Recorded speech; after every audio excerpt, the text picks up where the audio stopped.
Hello दोस्तों, I hope आप सब अच्छे होंगे, अपनी तैयारी अच्छे से कर रहे होंगे। साथियों, हम लोग यूपीपीएससी आरओ री एग्जाम के लिए प्रैक्टिस सेट सॉल्व कर रहे हैं और अभी जो प्रैक्टिस सेट सॉल्व कराया जा रहा है संस्कृत आईएएस द्वारा पब्लिश किए गए टेस्ट सीरीज को इस वीडियो में लोग सॉल्व करेंगे। और यह टेस्ट सीरीज जो संस्कृत आईएएस में अभी इस समय टेस्ट सीरीज चल रहा है उसी के अंतर्गत तीसरा टेस्ट है जो आपका 27 अप्रैल को हुआ था। यही टेस्ट सीरीज इसमें जो है कराया जाएगा। तो यदि आप लोग चैनल पर नए हैं तो सब्सक्राइब कर ले और बेल आइकन को प्रेस कर ले जिससे वीडियो के महत्वपूर्ण नोटिफिकेशन आप लोगों को मिलते रहें। बाकी ये टेस्ट सीरीज पेड ग्रुप में ऑलरेडी ऐड कर दिया गया है, तो जो लोग पेड ग्रुप ज्वाइन किए हैं वो ये टेस्ट सीरीज कर चुके होंगे। बाकी जो लोग यहाँ करना चाहते हैं करें। और देखिए, हो सकता है कि वीडियो थोड़ा लंबा हो क्योंकि वीडियो को अगर अच्छे से एक्सप्लेन किया जाएगा तो वीडियो की जो ड्यूरेशन है वो बढ़ सकता है। बाकी उसे आप लोग अपने हिसाब से मैनेज कर लीजिएगा। और देखिए, अगर आप लोगों के लिए इतने अच्छे कंटेंट और सारे जो भी टेस्ट सीरीज मार्केट में अवेलेबल हैं, आपके एग्जाम के पॉइंट ऑफ व्यू से जो कुछ इंपॉर्टेंट है वो अगर आपको प्रोवाइड कराया जा रहा है, मुहैया कराया है, तो आपका भी एक थोड़ा कर्तव्य बनता है कि आप लोग जो है वीडियो को लाइक करें और शेयर करें। तो इतना तो आप कर ही सकते हैं जिससे हमें भी थोड़ा मोटिवेशन मिले और हम और अच्छे कंटेंट के साथ आप लोगों के लिए मटेरियल प्रोवाइड करा पाएँ।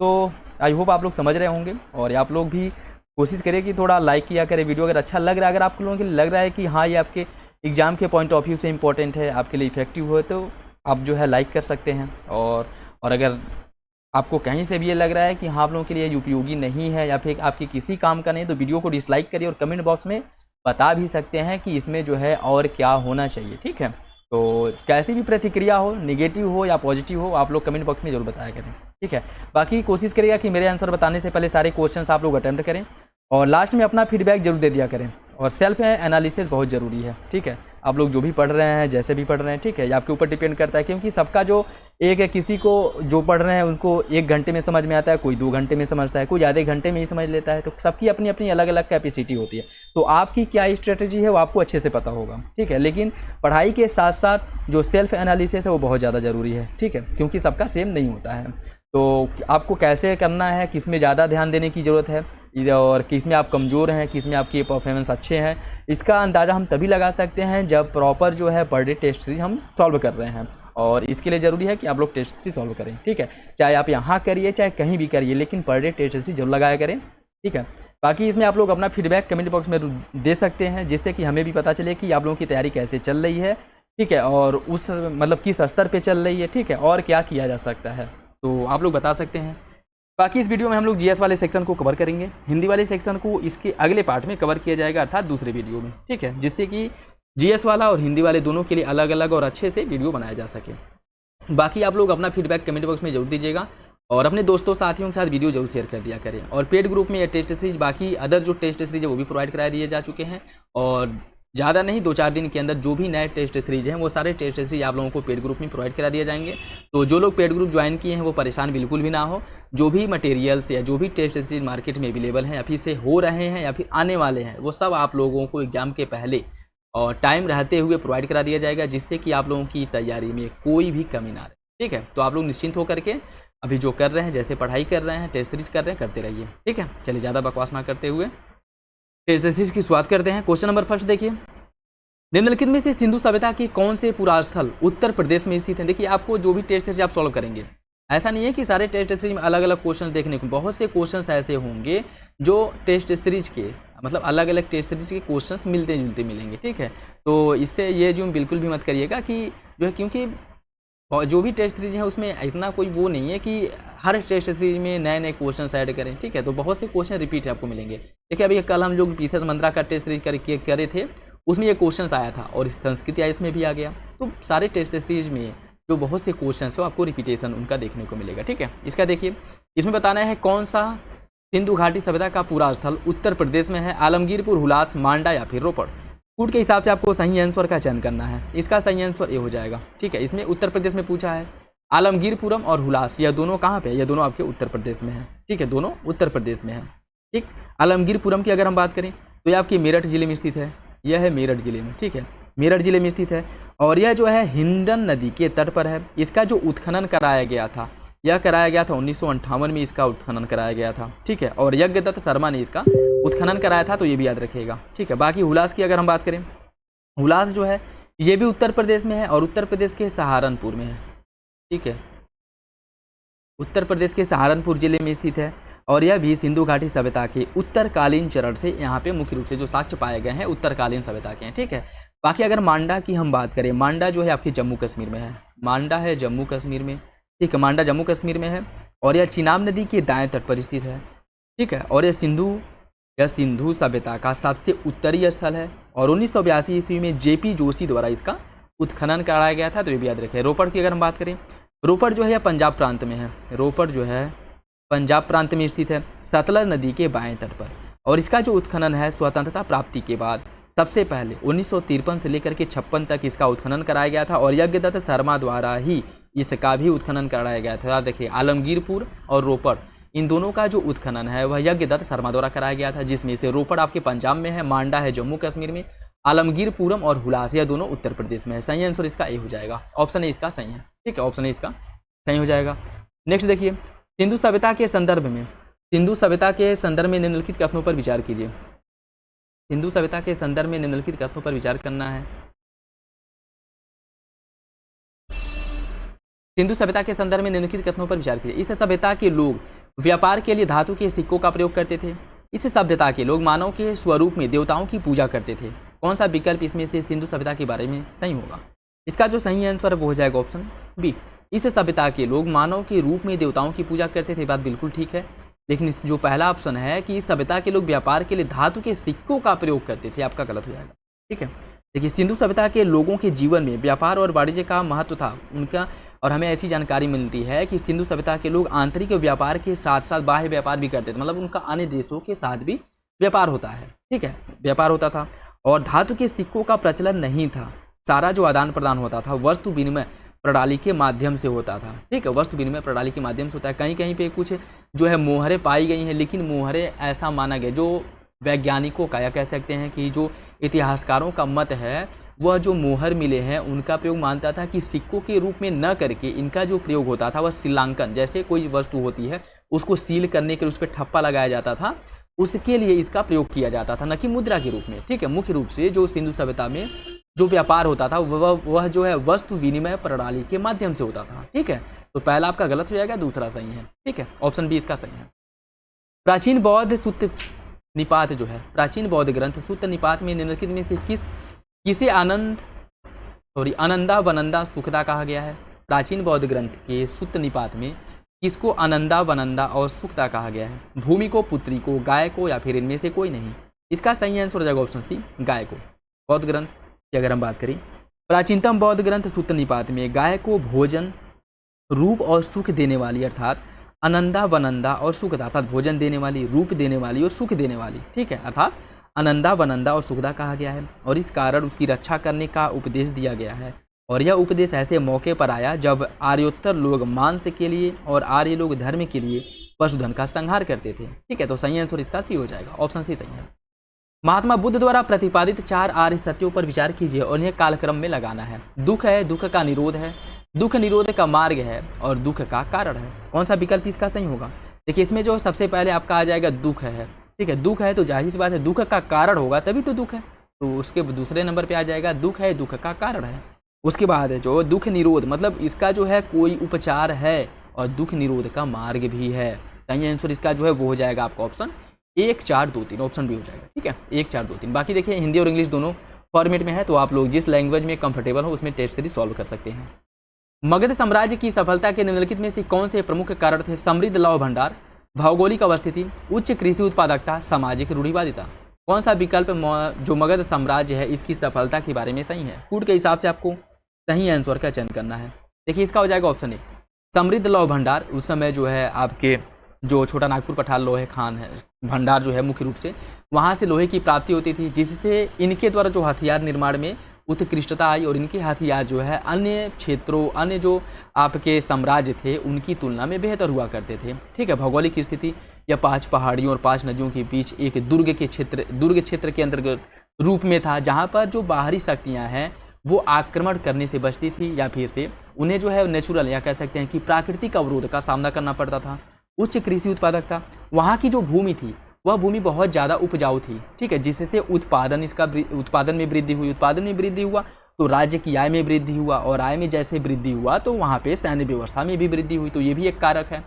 यहाँ के समाज में सामाजिक रूढ़िवादिता नहीं थी, ठीक है। सामाजिक समानता मुख्य रूप से देखने को मिलता है जहाँ के समाज में सभी लोग मिल करके और मगध साम्राज्य के विस्तार में अपना योगदान देते थे, ठीक है। छोटे से छोटे स्तर पर और बड़े से बड़े स्तर पर सभी लोगों का मुख्य रूप से योगदान था। तो रूढ़िवादिता समाज में ना के बराबर थी, ठीक है।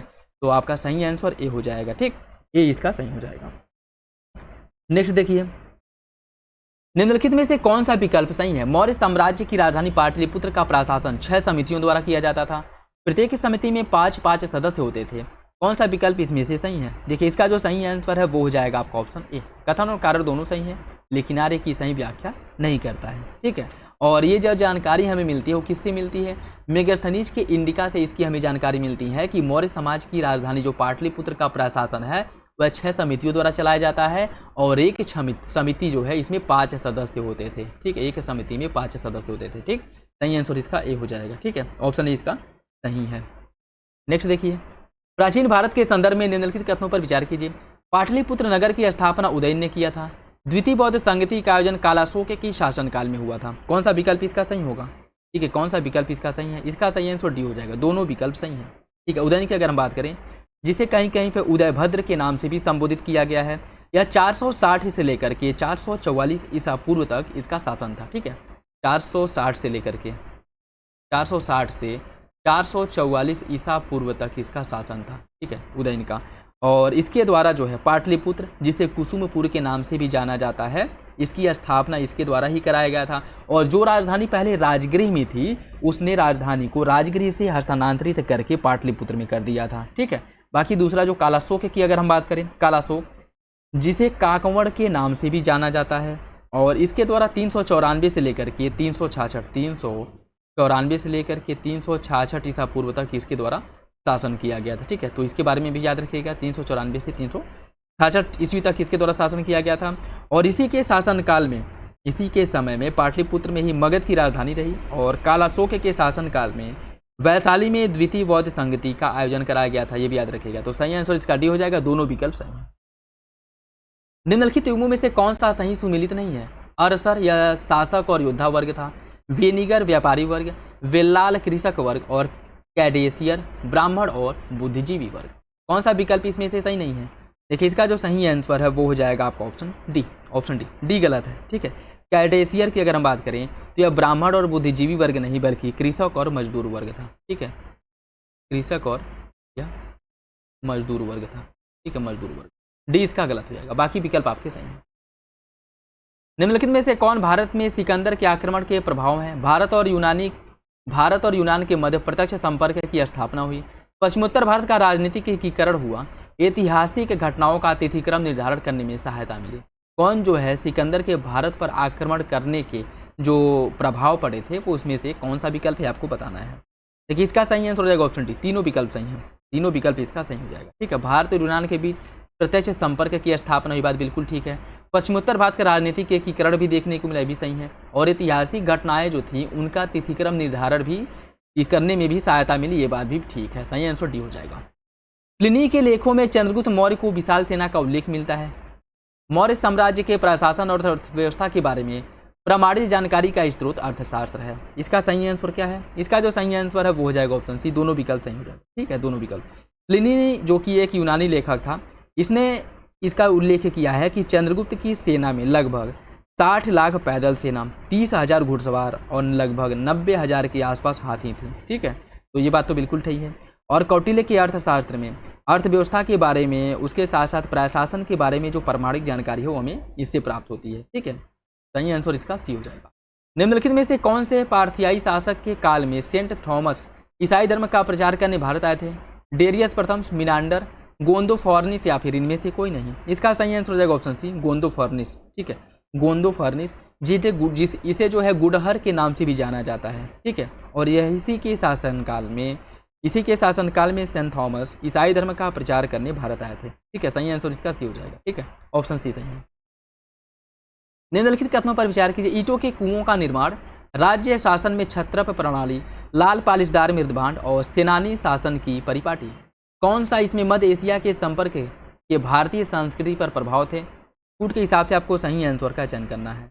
इसका जो सही आंसर है वो हो जाएगा ऑप्शन डी, सभी, ठीक है। ईंटों ईंटों के कुओं का निर्माण, मतलब ईंट से कुओं का निर्माण किया जाने लगा। और छत्रप प्रणाली की शुरुआत हुई। पालिशधार जो मृदभांड है इनका प्रचलन होने लगा। और सेनानी शासन की परिपाटी का भी विकास हुआ। तो ये सभी जो है मध्य एशिया से संपर्क में आने के बाद भारतीय संस्कृति पर ये सभी प्रभाव पड़े थे। सही आंसर इसका डी हो जाएगा, ऑप्शन डी इसका सही है।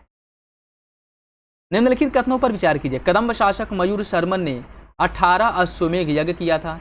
कदम्ब राज्य की राजधानी कर्नाटक में वैजयंती या फिर वनवासी थी। इसका सही आंसर क्या होगा? इसका सही आंसर हो जाएगा ऑप्शन डी, दोनों विकल्प सही हैं, दोनों विकल्प सही हो जाएगा। कदम्ब राज्य की स्थापना मयूर शर्मन द्वारा की गई थी, बिल्कुल ठीक है, मयूर शर्मन।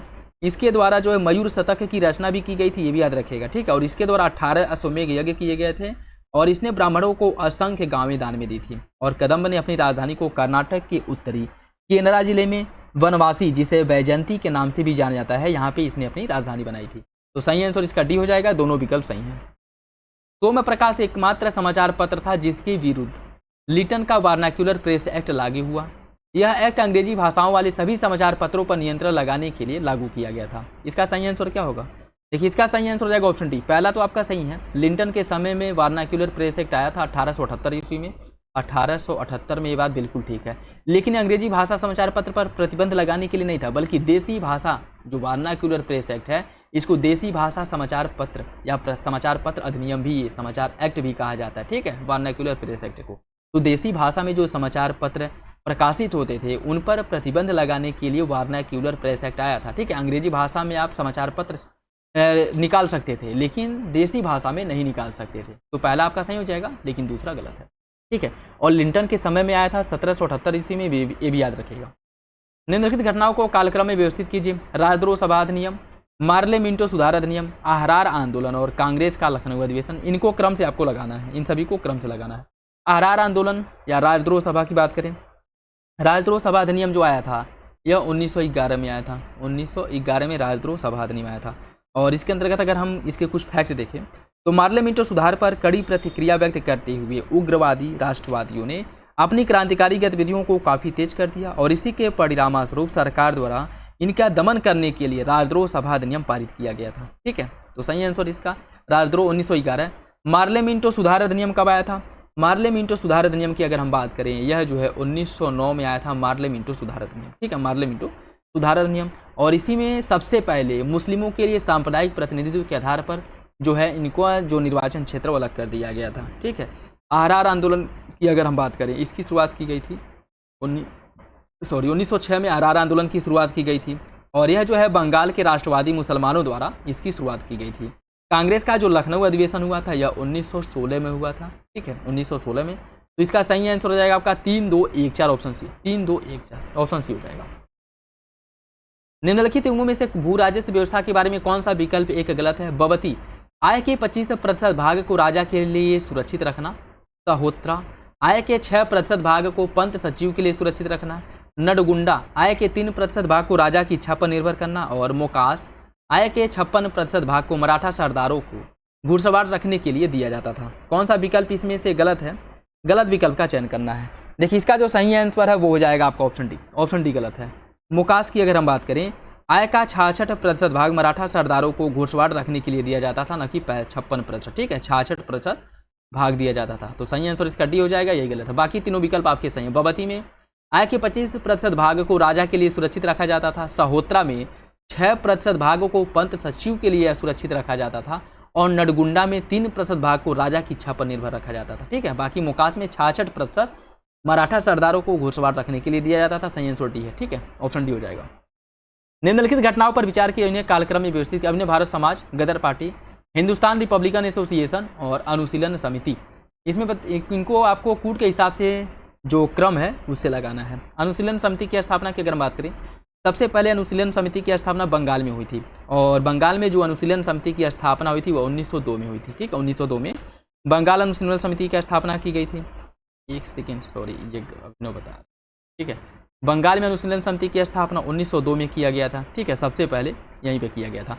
अभिनव भारत समाज की स्थापना की अगर हम बात करें, 1904 में इसका स्थापना किया गया था। वीडी सावरकर, विनायक दामोदर सावरकर द्वारा इसकी स्थापना की गई थी। गदर पार्टी की शुरुआत लाला हरदयाल द्वारा सैन फ्रांसिस्को अमेरिका में किया गया था 1913 में।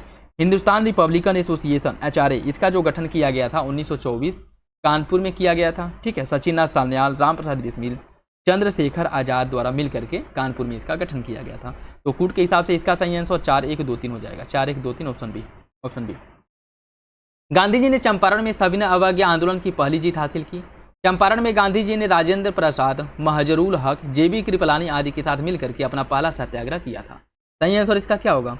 इसका जो सही आंसर वो हो जाएगा ऑप्शन सी। दोनों विकल्प सही हैं लेकिन आगे की व्याख्या नहीं करता। चंपारण सत्याग्रह भारत में प्रयोग किया गया गांधी जी का पहला सत्याग्रह था, ठीक है, जो 1917 में हुआ था, ठीक है, 1917 में। सही आंसर इसका सी हो जाएगा। दोनों विकल्प सही हैं लेकिन व्याख्या नहीं करता। और यह तिनकटिया प्रथा के विरुद्ध था, ये भी याद रखिएगा, ठीक है, तिनकटिया प्रथा के विरुद्ध, ऑप्शन सी हो जाएगा, ठीक है। तो इसका जो सही आंसर वो हो जाएगा ऑप्शन सी। निम्नलिखित घटनाओं पर विचार कीजिए और इन्हें कालक्रम में आपको लगाना है। निम्नलिखित घटनाओं पर विचार कीजिए और इनको जो है कालक्रम में लगाइए। क्रिप्स प्रस्ताव वर्धा, अगस्त प्रस्ताव सांप्रदायिक पंचायत, ठीक है, यह कब हुआ था? कूट के हिसाब से आपको क्रम से लगाना है, ठीक है। देखिए इसकी अगर हम बात करें, इसमें अगर हम बात करें आपका सांप्रदायिक पंचायत यह कब का है?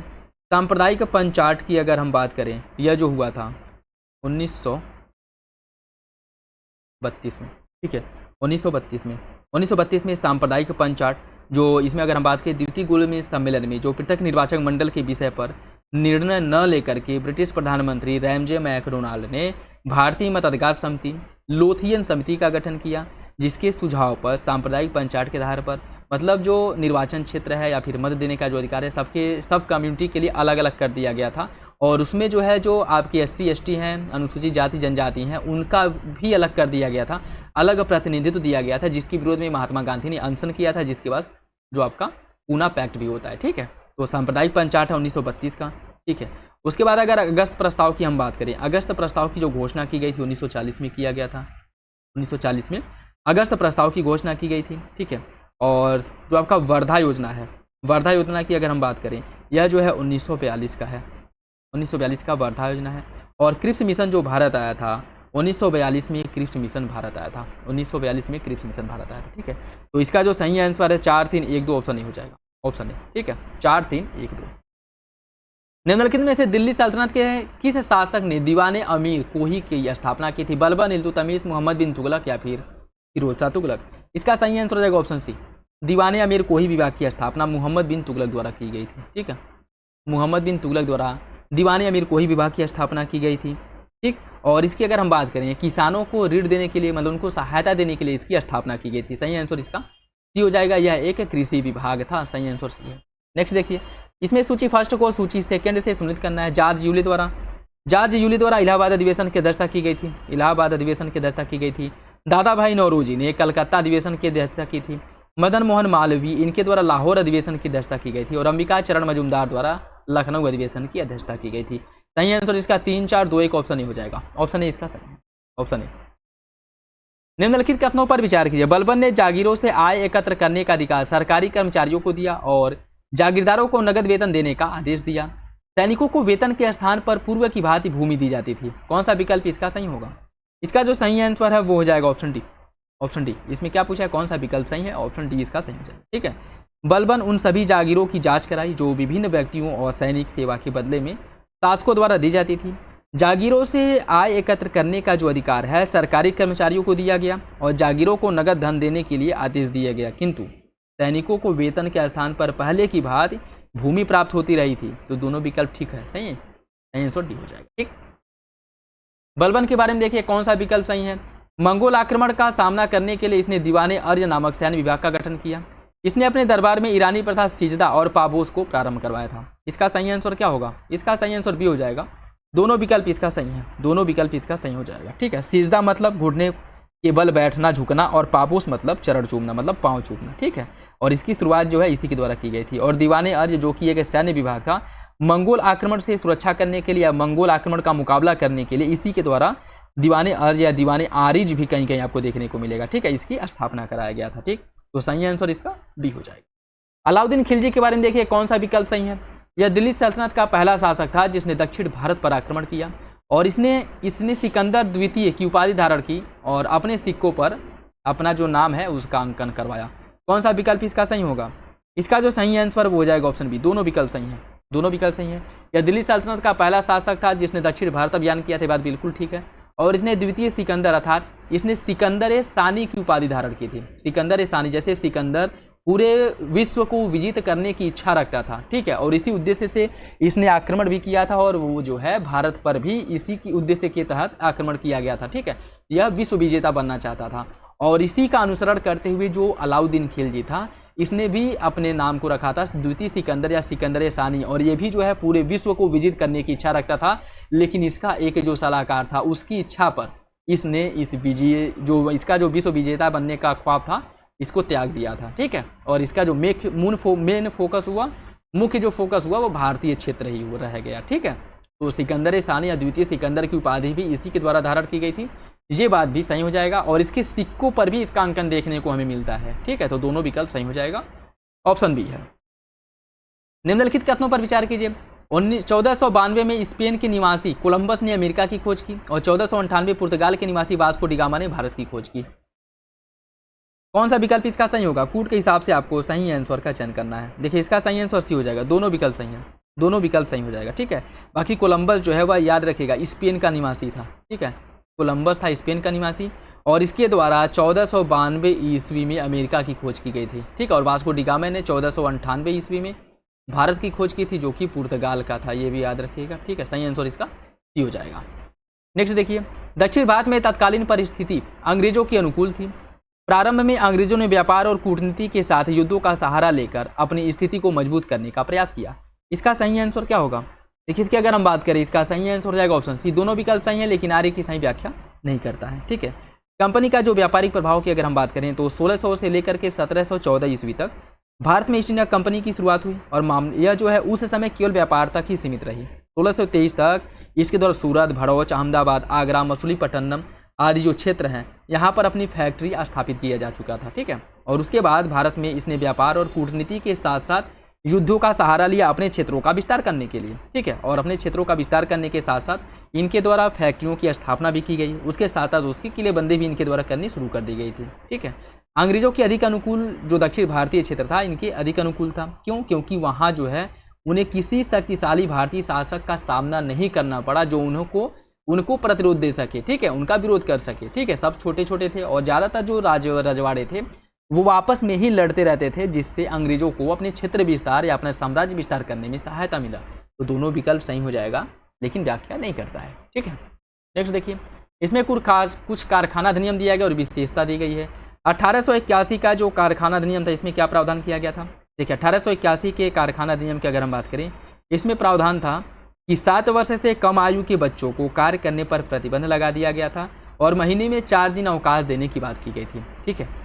इसके द्वारा 1881 के कारखाना अधिनियम द्वारा 7 वर्ष से कम आयु के बच्चों के काम करने पर रोक लगा दी गई थी, ठीक है। और महीने में 4 दिन छुट्टी देने की भी बात की गई थी।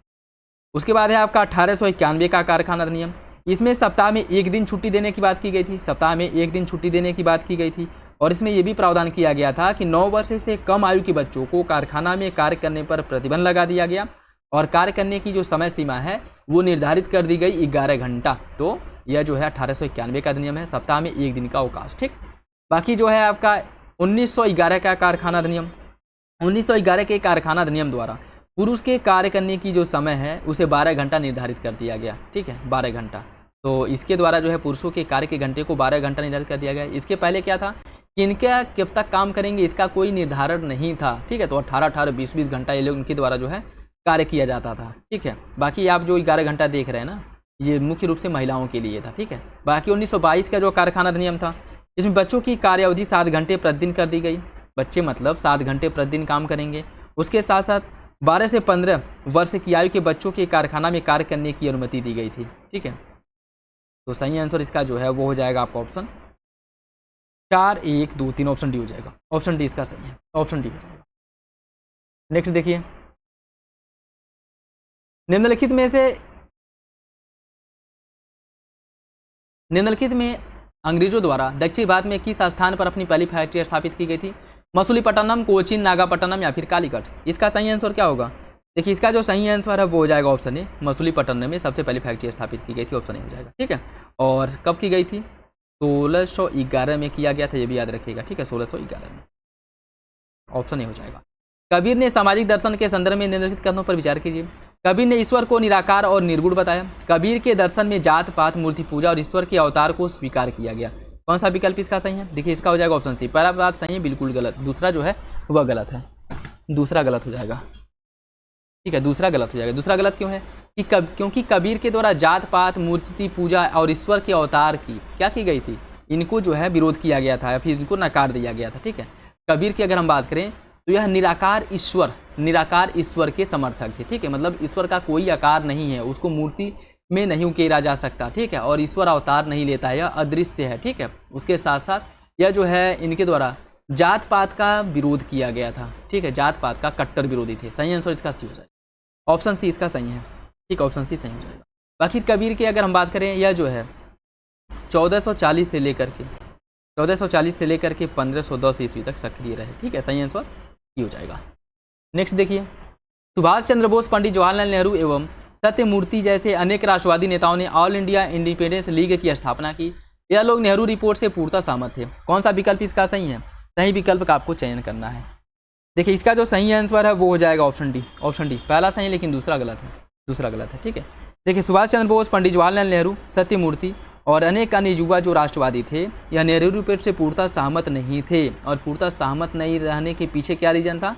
क्योंकि इन्होंने जो नेहरू रिपोर्ट था इसमें जो डोमिनियन स्टेट की मांग की गई थी। ठीक है, डोमिनियन स्टेट की मांग की गई थी, इससे ये लोग क्षुब्ध थे और इनका मानना ये था कि डोमिनियन स्टेट का दर्जा नहीं चाहिए, हमें पूर्णतः आज़ादी चाहिए। और इसी का विरोध करने के लिए जो है इनके द्वारा ऑल इंडिया इंडिपेंडेंस लीग की स्थापना की गई थी, कांग्रेस के ऊपर क्या करने के लिए? दबाव बनाने के लिए। ठीक है, तो पहला बात सही है, दूसरा जो है आपका गलत हो जाएगा। और नेहरू रिपोर्ट की बात करें तो यह 1928 में नेहरू रिपोर्ट आया था, ये भी याद रखिएगा। ठीक है, ये भी याद रखिएगा। सही आंसर इसका डी हो जाएगा।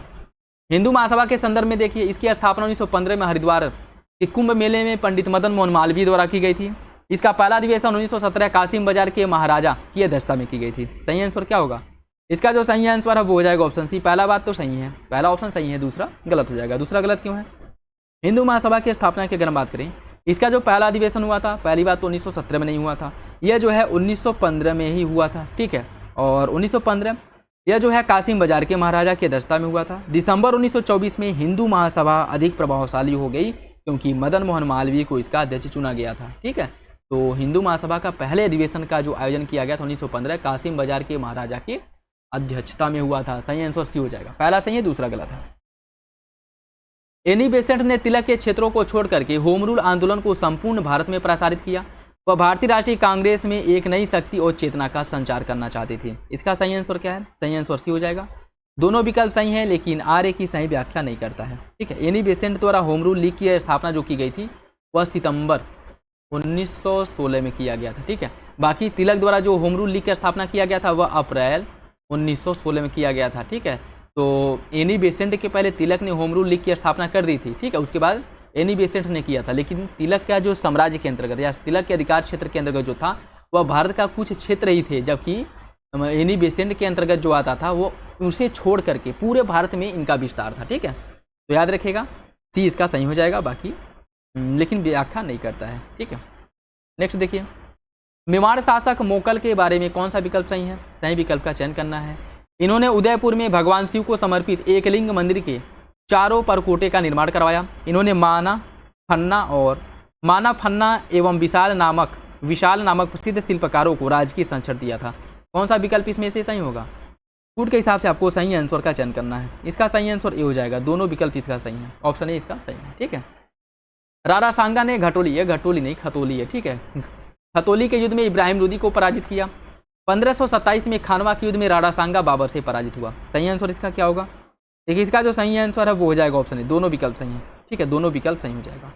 राणा सांगा की बात करें, इसका जो समय है यह है 1508 से लेकर के 1528 ईस्वी तक इसका शासन था। ठीक है, और रायमल का पुत्र था जिसका वास्तविक नाम संग्राम सिंह था। उसके शासनकाल में मेवाड़ और गौरव अपने चरमोत्कर्ष पर था। ठीक है, और यह यशस्वी योद्धा, कुशल सेनापति, एक महान राजनीतिज्ञ भी था और इसके द्वारा गुजरात और मालवा को विजित किया गया था। 1517 से 18 के बीच में खतौली का युद्ध हुआ था जिसके में इसने इब्राहिम लोदी को पराजित किया था। ठीक है, तो खतौली का युद्ध जब कब हुआ था ये भी याद रखिएगा, 1517-18 में खतौली का युद्ध हुआ था जिसमें इब्राहिम लोदी राणा सांगा से पराजित हुआ था। और जो आपका खानवा का युद्ध यह 1527 में हुआ था और इसमें राणा सांगा बाबर से पराजित हुआ था। और इसी युद्ध में बाबर ने जिहाद का घोषणा दिया था, ये भी याद रखिएगा, ठीक है, जिहाद का नारा दिया था। सही आंसर इसका ए हो जाएगा, ठीक है। और गाजी की उपाधि भी इसी में बाबर ने धारण किया था, ठीक है, सही आंसर इसका ए हो जाएगा। रुकनुद्दीन बाबर शाह के बारे में देखिए, उसने अपनी सेना में अरबी सैनिकों को नियुक्त किया। इसने मालधूर बसु को गुजराज खान की उपाधि से सम्मानित किया। इसका सही आंसर ये हो जाएगा, दोनों विकल्प सही हैं, ठीक है, दोनों विकल्प इसका सही हो जाएगा। बाकी रुकनुद्दीन बाबर बराबर जो आपका बारबक शाह है, इसके अगर टाइम की बात करें तो 1459 से 1474 ईस्वी तक इसके द्वारा शासन किया गया था, ठीक है। गदर पार्टी के बारे में देखिए, इस पार्टी ने युगांतर प्रेस के माध्यम से गदर नामक एक साप्ताहिक पत्रिका का प्रकाशन किया। इसका उद्देश्य भारतीय सेना के सिख सैनिकों में विद्रोह की भावना उत्पन्न करना था। सही आंसर क्या होगा? इसका सही आंसर डी हो जाएगा, दोनों विकल्प सही हैं। गदर पार्टी की स्थापना 1913 अमेरिका के सैन फ्रांसिस्को में किया गया था, ठीक है, अमेरिका के सैन फ्रांसिस्को में लाला हरदयाल द्वारा किया गया था। और इसकी अगर हम बात करें, जिसमें इसकी अध्यक्षता सोहन सिंह भाखना द्वारा की गई थी, ये भी याद रखिएगा।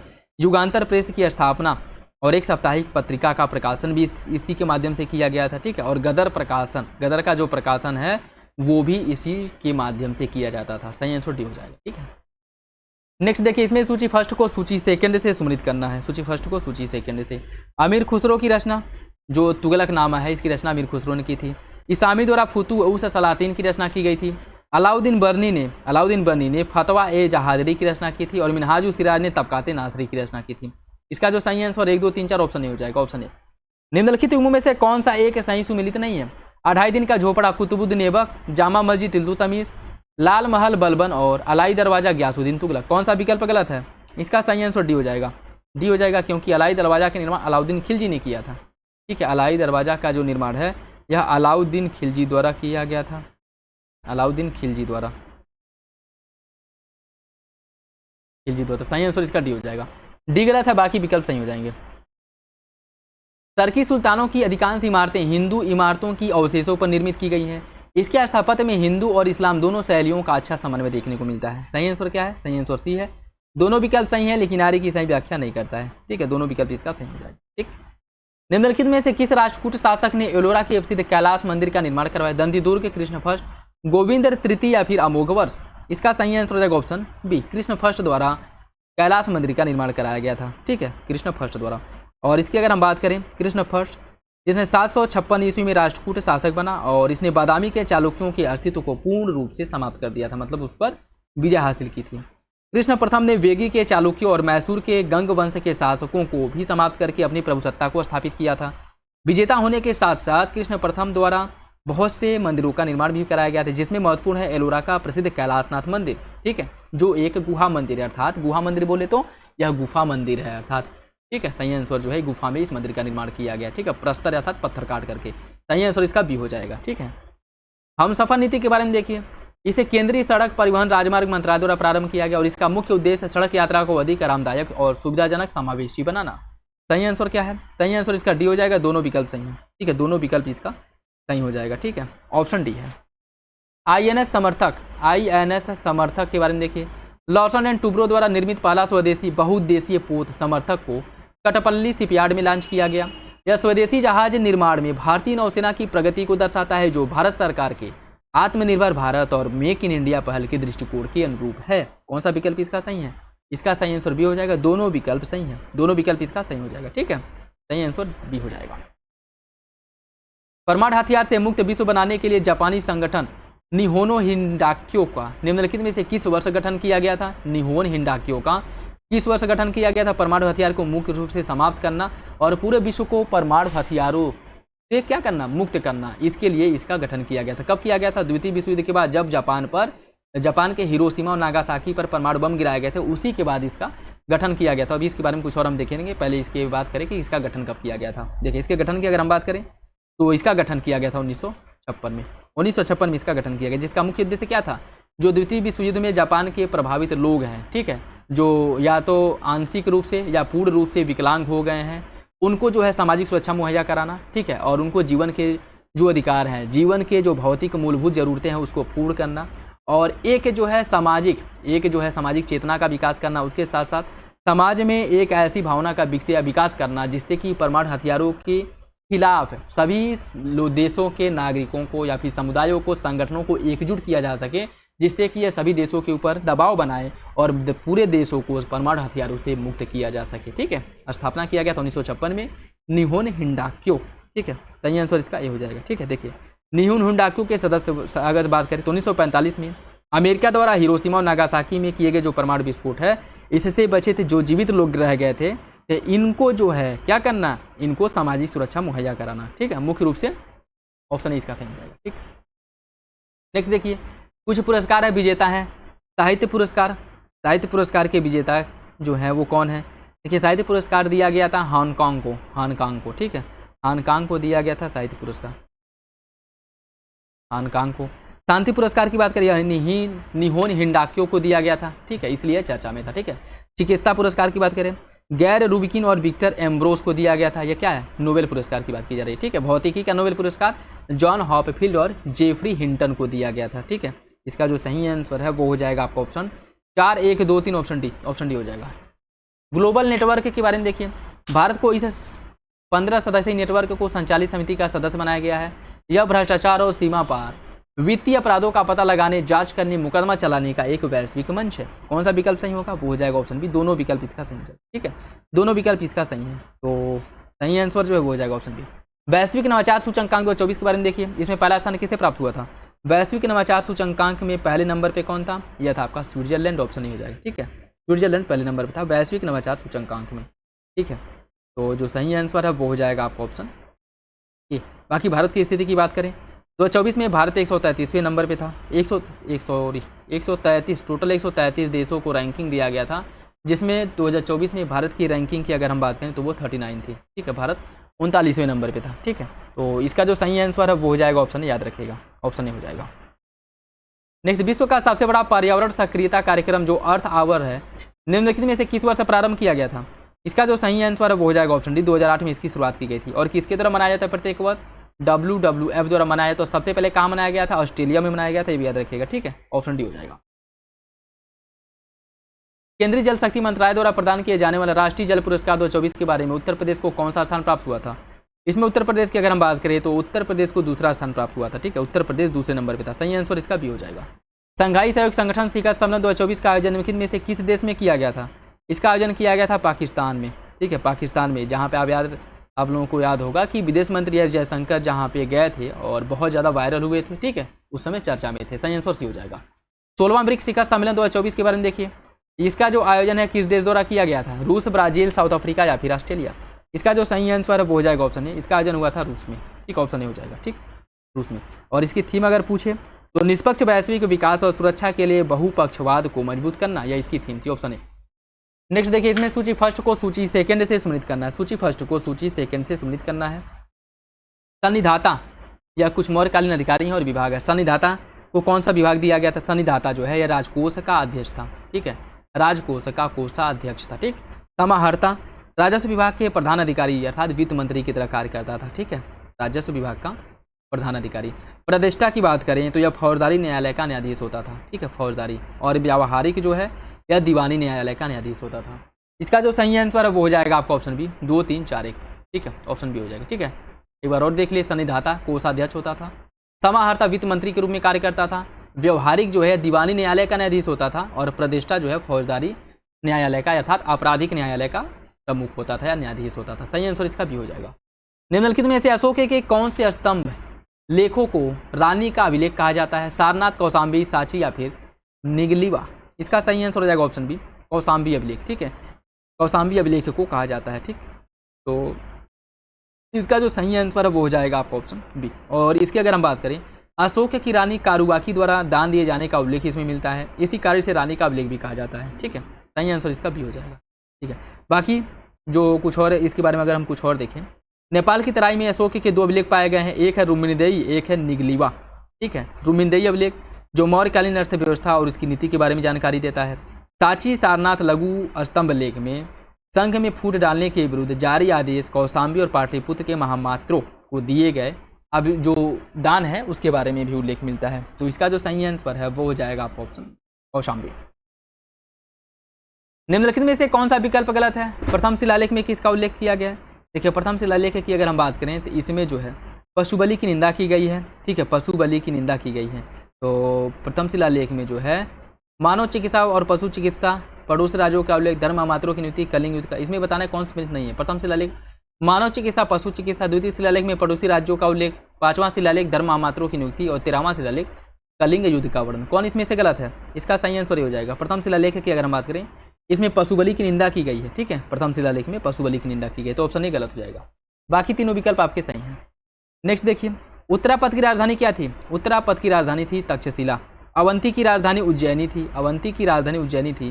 प्राच्य देश की राजधानी थी पाटलिपुत्र और दक्षिणापद की राजधानी सुवर्णगिरी थी। ठीक है, इसका जो सही आंसर वो हो जाएगा 1, 4, 3, 2 ऑप्शन सी। ऑप्शन सी हो जाएगा। मौर्य साम्राज्य में कृषि की उन्नति पर विशेष ध्यान दिया जाता था। कृषि भूमि पर राज्य तथा कृषक दोनों का अधिकार होता था। इसका सही आंसर हो जाएगा ऑप्शन डी, दोनों विकल्प सही है। ठीक है, दोनों विकल्प इसका सही हो जाएगा। निम्नलिखित कथनों पर विचार कीजिए। शुंग वंश की राजधानी पाटलिपुत्र थी। अयोध्या अभिलेख में पुष्यमित्र शुंग को 2 अश्वमेध यज्ञ करने अनुष्ठान करने वाला बताया गया है। सही आंसर इसका क्या है? वो हो जाएगा ऑप्शन बी, दोनों विकल्प सही है। ठीक है, शुंगों की राजधानी पाटलिपुत्र की बात बिल्कुल ठीक है। और अयोध्या में पुष्यमित्र शुंग, अयोध्या लेख से जानकारी मिलती है कि शुंग शासक पुष्यमित्र शुंग द्वारा 2 अश्वमेध यज्ञों का आयोजन किया गया था। ठीक है, जानकारी हमें किससे मिलती है? अयोध्या अभिलेख से मिलती है।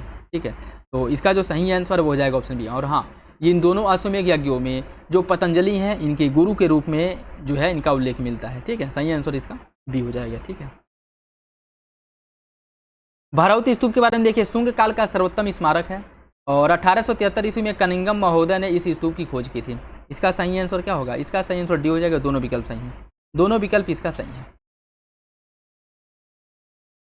निम्नलिखित शासकों में से कौन राष्ट्रकूट शासक का संस्थापक था? राष्ट्रकूट वंश का शासक था दंतिदुर्ग। ऑप्शन हो जाएगा, दंतिदुर्ग राष्ट्रकूट वंश का संस्थापक था। ठीक है, इसके द्वारा 752 ईस्वी में चालुक्य शासक कीर्तिवर्मन को पराजित करके एक स्वतंत्र राज्य के रूप में राष्ट्रकूट वंश की स्थापना की गई थी। ठीक है, कब किया गया था? 1752 ईस्वी में, ये भी याद रखिएगा। ठीक है, इसका ये हो जाएगा।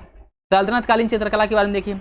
सल्तनत काल में चित्रकला का सर्वाधिक महत्वपूर्ण प्रसंग शम्स ए सिराज अफीफ की तारीख फिरोशाही में मिलता है। अलाउद्दीन खिलजी के शासनकाल में भित्ति चित्रों, पांडुलिपि चित्रों और कपड़ों पर बने चित्रों के प्रचलन की प्रमाणिक जानकारी प्राप्त होती है। इसका सही आंसर क्या होगा? इसका सही आंसर डी हो जाएगा। ठीक है, ऑप्शन बी डी हो जाएगा, दोनों विकल्प सही। भित्ति चित्र मतलब जो है दीवारों पर जो चित्र बनाए जाते थे, पांडुलिपि और कपड़ों पर जो चित्र बनाए जाते थे। ठीक है, बाकी सल्तनत काल में जो चित्रकला का सबसे अधिक महत्वपूर्ण प्रसंग शम्स ए सिराज अफीक और तारीख फिरोशाही में मिलता है, बात भी बिल्कुल ठीक है। तो दोनों विकल्प इसका सही हो जाएगा, ऑप्शन डी सही है। निम्नलिखित उम्र में से कौन सा है कि सम्मिलित नहीं है? सीता अध्यक्ष राजकीय कृषि विभाग का अध्यक्ष होता था। सूरा अध्यक्ष यह बूचड़ खाने का अध्यक्ष, विविता अध्यक्ष चारगाह का और नावा अध्यक्ष बंदरगाह का। कौन सा विकल्प इसमें गलत है? इसका सही आंसर डी हो जाएगा। नवा अध्यक्ष की अगर हम बात करें, यह जहाजरानी विभाग का अध्यक्ष होता था, न कि बंदरगाहों का। ठीक है, बंदरगाह के अध्यक्ष को पतना अध्यक्ष कहा जाता था। ठीक है, बंदरगाह का जो अध्यक्ष था उसको कहा जाता था पतना अध्यक्ष। ठीक है, तो सही आंसर इसका डी हो जाएगा। नेक्स्ट देखिए, इसमें कुछ राज्य और संस्थापक दिए गए हैं। सूची फर्स्ट को सूची सेकंड से सुनिश्चित करना। सूची फर्स्ट को सूची सेकंड से। ठीक है, देखिए, प्रतिहार वंश का संस्थापक था हरिश्चंद्र। परमार वंश का संस्थापक उपेंद्र या कृष्णराज था। ठीक है, उपेंद्र या कृष्णराज था। गढ़वाल वंश का संस्थापक चंद्रदेव गढ़वाली था और चंदेल वंश का संस्थापक था नन्नुक। इसका जो सही आंसर है वो हो जाएगा आपका 1, 4, 3, 2 ऑप्शन सी इसका सही है। ऑप्शन सी इसका सही हो जाएगा। खिलजी प्रशासन के बारे में देखिए, कौन सा विकल्प सही? अलाउद्दीन खिलजी ने मंगोल आक्रमण से निपटने के लिए रक्त और तलवार की नीति अपनाई। दक्षिण भारत में पांड्य राजाओं ने सबसे पहले अलाउद्दीन खिलजी के आधिपत्य को स्वीकार किया था। इसका सही आंसर क्या है? इसका सही आंसर सी हो जाएगा। पहला सही, दूसरा गलत है। देखिए, इसमें रक्त एवं तलवार की बात की है। रक्त एवं तलवार की नीति अलाउद्दीन खिलजी द्वारा अपनाई गई थी, और अगर रक्त एवं लौह की नीति बोले तो यह अपनाया गया था सबसे पहले बलबन द्वारा। ठीक है, याद रखिएगा, इसमें कंफ्यूज नहीं होना है। रक्त एवं तलवार की नीति है अलाउद्दीन खिलजी की और रक्त एवं लौह की नीति है बलबन की। ठीक है, तो पहला बात बिल्कुल सही है, पहला ऑप्शन। दूसरा गलत हो जाएगा। दूसरा गलत क्यों है? देखिए, इसकी अगर हम बात करें तो पांड्य राजाओं ने अलाउद्दीन का आधिपत्य कभी भी स्वीकार नहीं किया था। ठीक है, तो सही आंसर सी हो जाएगा। भारतीय शास्त्रीय नृत्य के बारे में देखिए, कौन सा विकल्प सही है? शास्त्रीय नृत्य का मुख्य तत्व गुरु शिष्य परंपरा से है। भारत में कुल 7 नृत्यों को शास्त्रीय नृत्य का दर्जा दिया गया था। कौन सा विकल्प इसका सही होगा? देखिए, इसका जो सही आंसर है वो हो जाएगा ऑप्शन बी, दोनों विकल्प सही हैं। दोनों विकल्प इसका सही हो जाएगा। ठीक है, भारत में प्रचलित जो 8 शास्त्रीय नृत्य हैं, भारत में कौन सा विकल्प है? भारत में कुल 7 नृत्यों को शास्त्रीय नृत्य का दर्जा दिया गया है। ये बात आपका गलत है। इसका जो सही आंसर है वो डी ए, क्या पूछा है, कौन सा विकल्प सही है? ये होगा। ठीक है, ये नहीं होगा। ठीक, इसका जो सही आंसर है बी हो जाएगा। ऑप्शन ए बस सही है, दूसरा गलत है, क्योंकि भारत में जो शास्त्रीय नृत्य हैं वह 7 नहीं बल्कि 8 हैं। और ये 8 शास्त्रीय नृत्य कौन कौन से हैं? भरतनाट्यम, कुचिपुड़ी, कथकली, मोहिनीअट्टम, ओडिसी, मणिपुरी, कथक, सत्रिया, यह सभी जो है शास्त्रीय नृत्य हैं। सही आंसर इसका भी हो जाएगा। पहला सही, दूसरा गलत है। इंडो इस्लामिक स्थापत्य कला के बारे में देखिए। इस शैली के अंतर्गत मानव एवं पशु की आकृति का उपयोग बहुत कम किया गया है। भवन निर्माण में पत्थरों का व्यापक प्रयोग किया गया है। कौन सा विकल्प इसका सही होगा? यह जो है आपका इंडो इस्लामिक शैली के बारे में बताना है। देखिए इसका सही आंसर सी हो जाएगा, दोनों विकल्प सही है, ठीक है, दोनों विकल्प इसका सही हो जाएगा। इसमें मानव और पशुओं की आकृति का उपयोग बहुत कम किया गया है। इसमें जो प्राकृतिक जो पेड़ पौधे और पशु पक्षी जो पक्षी वगैरह हैं, ठीक है, मतलब प्रकृति के मनोरम दृश्यों का मुख्य रूप से ज़्यादा ही चित्रण किया गया है, ठीक है। मानव पशुओं की इसमें चित्रण बहुत कम या ना के बराबर देखने को मिलता है। सही आंसर सी हो जाएगा।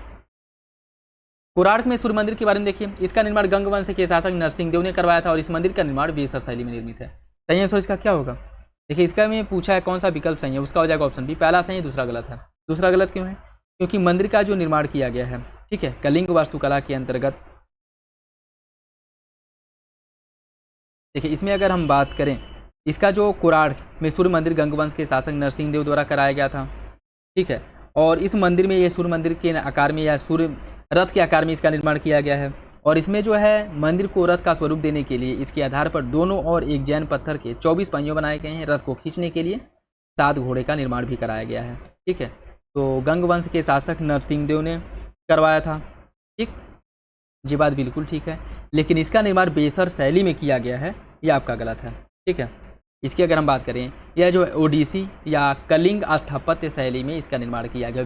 कलिंग या फिर जो ओडिसी शैली है उसमें इसका निर्माण किया गया है, न कि बेसर शैली में। तो सही आंसर इसका बी हो जाएगा। पहला सही है, दूसरा गलत हो जाएगा।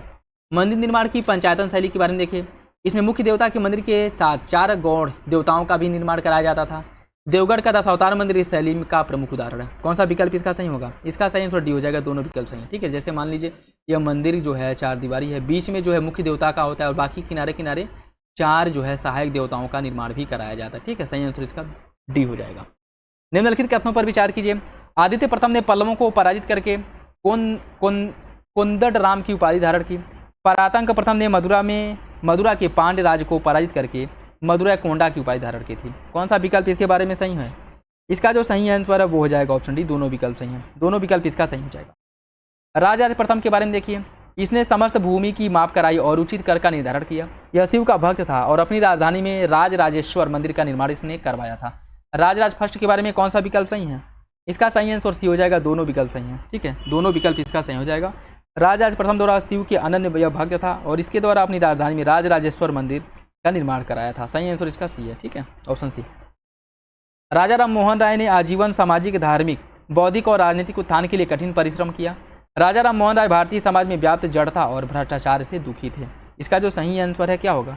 देखिए इसका सही आंसर हो जाएगा ऑप्शन ए। कथन और कारण दोनों सही, आर्य की सही व्याख्या करता है, ऑप्शन ए हो जाएगा। ब्रह्म समाज के बारे में देखिए। इस सभा का उद्देश्य हिंदू धर्म को स्वच्छ बनाना और एकेश्वरवाद की शिक्षा देना। इसने मानवीय प्रतिष्ठा पर बल देकर के मूर्ति पूजा का विरोध किया। कौन सा विकल्प इसका सही होगा? इसका सही आंसर सी हो जाएगा, दोनों विकल्प सही। एकेश्वरवाद की यह मुख्य रूप से हिमायती था या प्रचारक था, ठीक है। कौन? हिंदू, ये जो ब्रह्म समाज है, ठीक है, मतलब एक ईश्वर में विश्वास करता था, ठीक है, और यह मानवीय प्रतिष्ठा पर बल देता था। इसने मूर्ति पूजा, जाति पाति का विरोध किया, ठीक है। तो दोनों विकल्प इसके बारे में सही हो जाएगा। बाकी ब्रह्म समाज की स्थापना राजा राम मोहन राय द्वारा इसका स्थापना किया गया था 1828 में, ये भी याद रखिएगा, 1828 में राजा राम मोहन राय द्वारा इसका स्थापना किया गया था, ठीक है। सही आंसर इसका जो है वो हो जाएगा आपका ऑप्शन सी। एओ ह्यूम ब्रिटिश सरकार के पहले ऐसे अधिकारी थे जिन्होंने लेफ्टिनेंट गवर्नर के पद को ग्रहण करने से अस्वीकार कर दिया था। इस पद पर रहकर यह ब्रिटिश की सच्ची मन से सेवा नहीं कर सकते थे। कौन सा विकल्प इसका सही है? इसका सही आंसर ऑप्शन ए हो जाएगा, दोनों विकल्प सही और आर्य की सही व्याख्या करता है, ठीक है, ऑप्शन ए हो जाएगा, ऑप्शन ए हो जाएगा, ठीक है। देखिए बाकी अगर हम बात करें, जो ऑक्टेवियन ह्यूम है यह स्कॉटलैंड के निवासी थे और ह्यूम ने काफ़ी वर्षों तक कई महत्वपूर्ण पदों पर कार्य किया। उन्होंने लेफ्टिनेंट गवर्नर के पद को इसलिए अस्वीकार कर दिया क्योंकि इस पद पर रह करके यह भारतीयों की सच्चे मन से सेवा नहीं कर सकते थे और 1885 ईस्वी के बाद लगभग 22 वर्षों तक इनके द्वारा कांग्रेस में एक सक्रिय भूमिका निभाई गई। 1885 में भारतीय राष्ट्रीय कांग्रेस के महामंत्री पद पर भी इनको नियुक्त किया गया था और इस पद पर वह 1906 ईस्वी तक बने रहे थे, ठीक है। तो सही आंसर इसका ये हो जाएगा, दोनों विकल्प सही, आर्य की सही व्याख्या करता है। नेक्स्ट देखिए, इसमें सूची फर्स्ट को सूची सेकंड से सम्मिलित करना है। अवध किसान सभा का गठन, अवध किसान सभा के गठन की अगर हम बात करें, इसका गठन किया गया था किसके द्वारा? देखिए, अवध किसान सभा का गठन बाबा रामचंद्र द्वारा किया गया था। और कब किया गया था?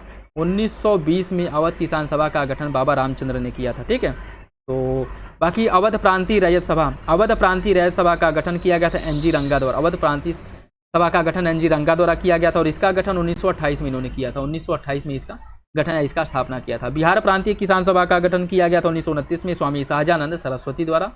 कब किया गया था? समय भी याद रखिएगा, 1929 में, 1929 में। ठीक है, और उत्कल प्रांतीय किसान सभा का गठन, उत्कल मतलब जो उड़ीसा में स्थित है। ठीक है, तो यह मालती चौधरी द्वारा किया गया था और इन्होंने 1935 में इसका गठन किया था। ठीक, 1935 में इसका गठन किया गया था। तो इसका जो सही आंसर वो हो जाएगा option C, 2 1 4 3, option C, option C. ठीक, ऑप्शन सी हो जाएगा। नेक्स्ट देखिए, इसमें भी सूची फर्स्ट को सूची सेकंड से सम्मिलित करना है। हड़प्पा, हड़प्पा जो महत्वपूर्ण प्राप्तियां हैं हड़प्पा देवी हड़प्पा से, यहाँ से माता देवी की मूर्ति, पासा, तांबे के तराजू और दर्पण अर्थात शीशे पाए गए हैं। मोहनजोदड़ो की बात करें, बृहत स्नानागार, सभा स्थल, काष्ठ निर्मित नर्तकी की मूर्ति यहाँ से प्राप्त हुई है। ठीक है, बृहत स्नानागार, काष्ठ निर्मित नर्तकी की मूर्ति। लोथल की बात करें, मानवीय गोदीबाड़ा, यज्ञ वेदिकाएं और मन का निर्माण के कारखाने यहाँ से प्राप्त हुए हैं लोथल से। ठीक है, लोथल से। और राखी गढ़ी से मिट्टी के बने हल की प्राप्ति हुई है। उसके साथ साथ कब्रगाह मिला है। आग में पकाई हुई पकी ईंटों का भी जो साक्ष्य है वो यहीं से मिला है। तो इसका जो सही आंसर है वो हो जाएगा आपका ऑप्शन डी। 3 4 2 1, ऑप्शन डी इसका सही है, ऑप्शन डी हो जाएगा। निम्नलिखित में से किस ब्राह्मण ग्रंथ में कृषि की चारों क्रियाओं जुताई, बुआई, कटाई, मड़ाई का उल्लेख मिलता है? इसमें इसका उल्लेख किया गया है। इसमें जो उल्लेख मिलता है शतपथ ब्राह्मण में इन सभी का उल्लेख मिलता है। ठीक है, शतपथ ब्राह्मण में कृषि और पशुपालन उत्तर वैदिक काल की जो आर्थिक जीवन का मुख्य आधार था। शतपथ ब्राह्मण में सबसे पहले जुताई, बुआई, कटाई और मड़ाई का उल्लेख मिलता है। ऋग्वेद का ब्राह्मण ग्रंथ ऐतरेय और कौशितकी है। यजुर्वेद का ब्राह्मण ग्रंथ है शतपथ और तैतरीय। सामवेद का ब्राह्मण ग्रंथ पंचवीस और षणवीस है। और अथर्ववेद का ब्राह्मण ग्रंथ है गोपथ। याद रखिएगा, इससे रिलेटेड क्वेश्चन आता है। सही आंसर इसका सी हो जाएगा। ऋग्वैदिक काल में महिलाओं की दशा के संदर्भ में देखिए, उसने राजनीति में भाग लेने का अधिकार नहीं था, उन्हें संपत्ति संबंधी अधिकार प्राप्त नहीं था। ऋग्वैदिक काल के बारे में बात कर रहा है। कौन सा विकल्प सही होगा? इसका सही आंसर जो है वो हो जाएगा ऑप्शन सी, दोनों विकल्प सही हैं। ठीक है, दोनों विकल्प इसका सही हो जाएगा। एक सेकेंड, ऋग्वैदिक काल में महिलाओं की दशा के बारे में कौन सा विकल्प सही है? देखिए, इसकी अगर हम बात करें, उन्हें जो है राजनीति में भाग लेने का अधिकार नहीं था, उन्हें राजनीति में भाग लेने का अधिकार नहीं था, बात बिल्कुल ठीक है। और संपत्ति का अधिकार नहीं था, ये बात भी ठीक है। ठीक है, ऋग्वैदिक काल में महिलाओं की स्थिति अच्छी थी। ठीक है, लेकिन बहुत इतनी अच्छी नहीं थी कि उन्हें ये सब अधिकार मिले। बाकी ऋग्वैदिक काल में कुछ विदुषी महिलाओं का भी उल्लेख मिलता है, जैसे अपाला, घोषा, लोपामुद्रा, विश्वआरा। ये महिलाएं थी जो शिक्षित थीं और यह जो है मतलब कवित्रियों के रूप में इनका उल्लेख मिलता है। ठीक है, तो सही आंसर सी हो जाएगा। स्वदेशी आंदोलन में मुसलमानों ने भाग नहीं लिया। इस आंदोलन का चरित्र बहुत हद तक धार्मिक था। कौन सा विकल्प इसका सही होगा? इसका सही आंसर हो जाएगा, दोनों विकल्प सही हैं। आर्य की सही व्याख्या करता है। नेक्स्ट देखिए, इसमें सूची फर्स्ट को सूची सेकंड से सम्मिलित करना है। सूची फर्स्ट को सूची सेकंड से सम्मिलित करना है। सत्यशोधक समाज की स्थापना ज्योतिबा फूले द्वारा किया गया था। ठीक है, कब किया गया था? 1873 में किया गया था। ये भी आपका हो जाएगा। ठीक है, बाकी अरबी पूरम आंदोलन की शुरुआत कहाँ से की गई थी? इसकी शुरुआत जो है केरल में की गई थी। श्री नारायण गुरु ने प्रारंभ किया था। ठीक है, श्री नारायण गुरु ने किया था। और कब किया था? 1888 ईस्वी में किया था, याद रखिएगा। ठीक है, और नायर आंदोलन की शुरुआत भी केरल में सीवी रमन पिल्लई द्वारा की गई थी। ठीक है, बाकी इनके जो सहायक थे रामकृष्ण पिल्लई, पद्मनाथ पिल्लई, ठीक है, इनके द्वारा मिलकर के इसकी शुरुआत की गई थी। ठीक, और कब किया गया था? यह 1891 में किया गया था। आत्मसम्मान आंदोलन ईवी रामास्वामी नायकर द्वारा इसकी शुरुआत की गई थी, आत्मसम्मान आंदोलन की। ठीक है, और यह मुख्य रूप से ब्राह्मणों के विरुद्ध जो भेदभाव था उसके खिलाफ था। ठीक है, तो सही आंसर इसका, और इसकी शुरुआत कब की गई थी? 1921 में की गई थी, ये भी याद रखिएगा। इसका जो सही आंसर है वो हो जाएगा आपका option 4 1 2 3, option D. Option D इसका सही है, ऑप्शन डी हो जाएगा। निम्नलिखित में से कौन सा विकेट देश विजित करने वाले गवर्नर जनरल के बारे में सही नहीं है? सिंध का विलय जो है कैनिंग ने किया था, नेपाल का हेस्टिंग्स ने, वर्मा का डफरिन ने और अफगानिस्तान का लिंटन ने। कौन सा विकल्प इसमें से गलत है? इसका सही आंसर हो जाएगा, ऑप्शन ए हो जाएगा। ठीक है, देखिए 1861 में कैनिंग ने सिक्किम का ब्रिटिश साम्राज्य में विलय कर लिया था। ठीक है, और 1816 में नेपाल से सुगौली की संधि करके हेस्टिंग्स ने कुमायूं और गढ़वाल का ब्रिटिश साम्राज्य में विलय कर लिया था। एलनबरो ने 1843 में सिंध का ब्रिटिश साम्राज्य में विलय किया था। तो सिंध का विलय जो है एलनबरो ने किया था, और कब किया था? 1843 में किया था, ये भी याद रखिएगा। ठीक है, ये भी याद रखिएगा। और लिंटन द्वारा अफगानिस्तान पर नियंत्रण स्थापित किया गया था 1879 ईस्वी में। 1885 में डफरिन ने बर्मा का ब्रिटिश साम्राज्य में विलय कर लिया था। ठीक है, तो इसका सही आंसर ये हो जाएगा। निम्नलिखित में से किसके शासनकाल में हिंदू विधवा पुनर्विवाह अधिनियम पारित किया गया था? ऑकलैंड, विलियम बैटिक, डलहौजी या फिर विलेजली? इसका सही आंसर हो जाएगा ऑप्शन सी, डलहौजी के समय में पारित किया गया। ठीक है, हिंदू विधवा पुनर्विवाह अधिनियम कब? 1856 में। नेक्स्ट देखिए, इसमें सूची फर्स्ट को सूची सेकंड से इसमें बताना है कौन कितने युग में सुमेलित है। ठीक है, राष्ट्र गुप्तार्स पत्रिका का प्रकाशन दादा भाई नौरोजी द्वारा किया जाता था। इंडियन मिरर का देवेंद्रनाथ टैगोर, मिरातुल अखबार का राजा राम मोहन राय और यंग इंडिया का महात्मा गांधी। कौन सा विकल्प इसमें से सही होगा? इसका सही आंसर हो जाएगा ऑप्शन बी, चारों विकल्प सही है। ठीक है, चारों विकल्प इसका सही हो जाएगा। ठीक है, बाकी अगर हम बात करें राष्ट्र गुप्तार, जिसे गुजराती पाक्षिक भी कहा जाता है, इंडियन मिरर यह कलकत्ता से प्रकाशित होता था। मिरातुल अखबार फारसी भाषा का समाचार पत्र था और यंग इंडिया अंग्रेजी भाषा का समाचार पत्र था। चारों विकल्प सही हो जाएंगे। नेक्स्ट देखिए, इन्हें कालक्रम से आपको लगाना है, कालक्रम से लगाना है। मैकडोनल आयोग का गठन कब किया गया था? देखिए, मैकडोनल आयोग का गठन किया गया था 1900 ईस्वी में। ठीक है, अमीनी समिति का गठन किया गया था 1778 में किया गया था। हॉलैंड समिति का गठन 1916 में किया गया था, 1916 में किया गया था। और लिनलिथगो समिति का गठन किया गया था 1928 में। ठीक है, इसका जो सही आंसर है वो हो जाएगा 2, 1, 3, 4 ऑप्शन डी। निम्नलिखित जोड़ों में से कौन सा एक सही नहीं है? कोल विद्रोह का नेतृत्व किया था बुद्धू भगत ने, संथाल विद्रोह का सिद्धो कान्हू ने, खोंड विद्रोह का चक्र बिसोई और खासी विद्रोह गोमधर कुंवर। कौन सा विकल्प इसमें से गलत है? इसका सही आंसर डी हो जाएगा। खासी विद्रोह का जो नेतृत्व है वह तीरथ सिंह द्वारा किया गया था। ठीक है, खासी विद्रोह का नेतृत्व तीरथ सिंह ने किया था। ठीक, तीरथ सिंह ने, तो डी गलत हो जाएगा, डी गलत हो जाएगा। चोलकालीन राजस्व व्यवस्था के बारे में देखिए। कृषि उत्पादन का 1/3 भू राजस्व के रूप में वसूल किया जाता था। चोल अभिलेखों में भूमि को कुल 12 कोटियों में विभाजित किया गया था। कौन सा विकल्प इसका सही होगा? देखिए, इसका जो सही आंसर है वो हो जाएगा आपका ऑप्शन सी, दोनों विकल्प सही हैं, दोनों विकल्प इसका सही हो जाएगा। ठीक है, चोल काल के बारे में दोनों कथन सही हैं। गुप्तकालीन उद्योगों के बारे में देखिए। गुप्त काल में वस्त्र उद्योग उत्कृष्ट अवस्था में थी। गुप्त काल में पौधों के रेशों से बना हुआ वस्त्र दुकूल कहा जाता था। कौन सा विकल्प इसके बारे में सही है? इसका सही आंसर हो जाएगा ऑप्शन बी, दोनों विकल्प सही हैं। ठीक है, दोनों विकल्प सही हो जाएगा, ऑप्शन बी। नेक्स्ट देखिए, इसमें कौन सा विकल्प सही सुमेलित है? प्रत्यय, यह एक प्रकार का चुंगी कर था गुप्त काल में। उद्रग, एक अस्थायी किसान पर लगाया जाने वाला कर था। हिरण्य, नगद वसूल किया जाने वाला कर। और भोग जो है उपज का हिस्सा था। इसका सही आंसर क्या होगा? इसका सही आंसर सी हो जाएगा, 3 विकल्प सही है। ठीक है, प्रत्यय की बात करें, यह जो है एक प्रकार का चुंगी कर था, बिल्कुल सही है। उद्रग की बात करें, अस्थायी किसानों पर लगाया जाने वाला कर था। ठीक है, ये बात भी ठीक है। हिरण्य जो है नगद वसूल किया जाने वाला कर था, ये भी सही है। भोग की अगर हम बात करें तो फल फूल लकड़ी आदि उपहार स्वरूप जो राजा को दिया जाता था, यह जो है इसे भोग कहा जाता है। ठीक है, बाकी उपज का जो हिस्सा होता था, उपज का जो हिस्सा था, इसको भाग कहा जाता था। ठीक है, भाग, तो सही आंसर इसका सी हो जाएगा। गुप्त काल में राजगद्दी हमेशा ज्येष्ठ पुत्र को ही मिली। गुप्त काल में राजा को रक्षा और पालन करने वाले भगवान के रूप में देखा जाता था। कौन सा विकल्प इसका सही होगा?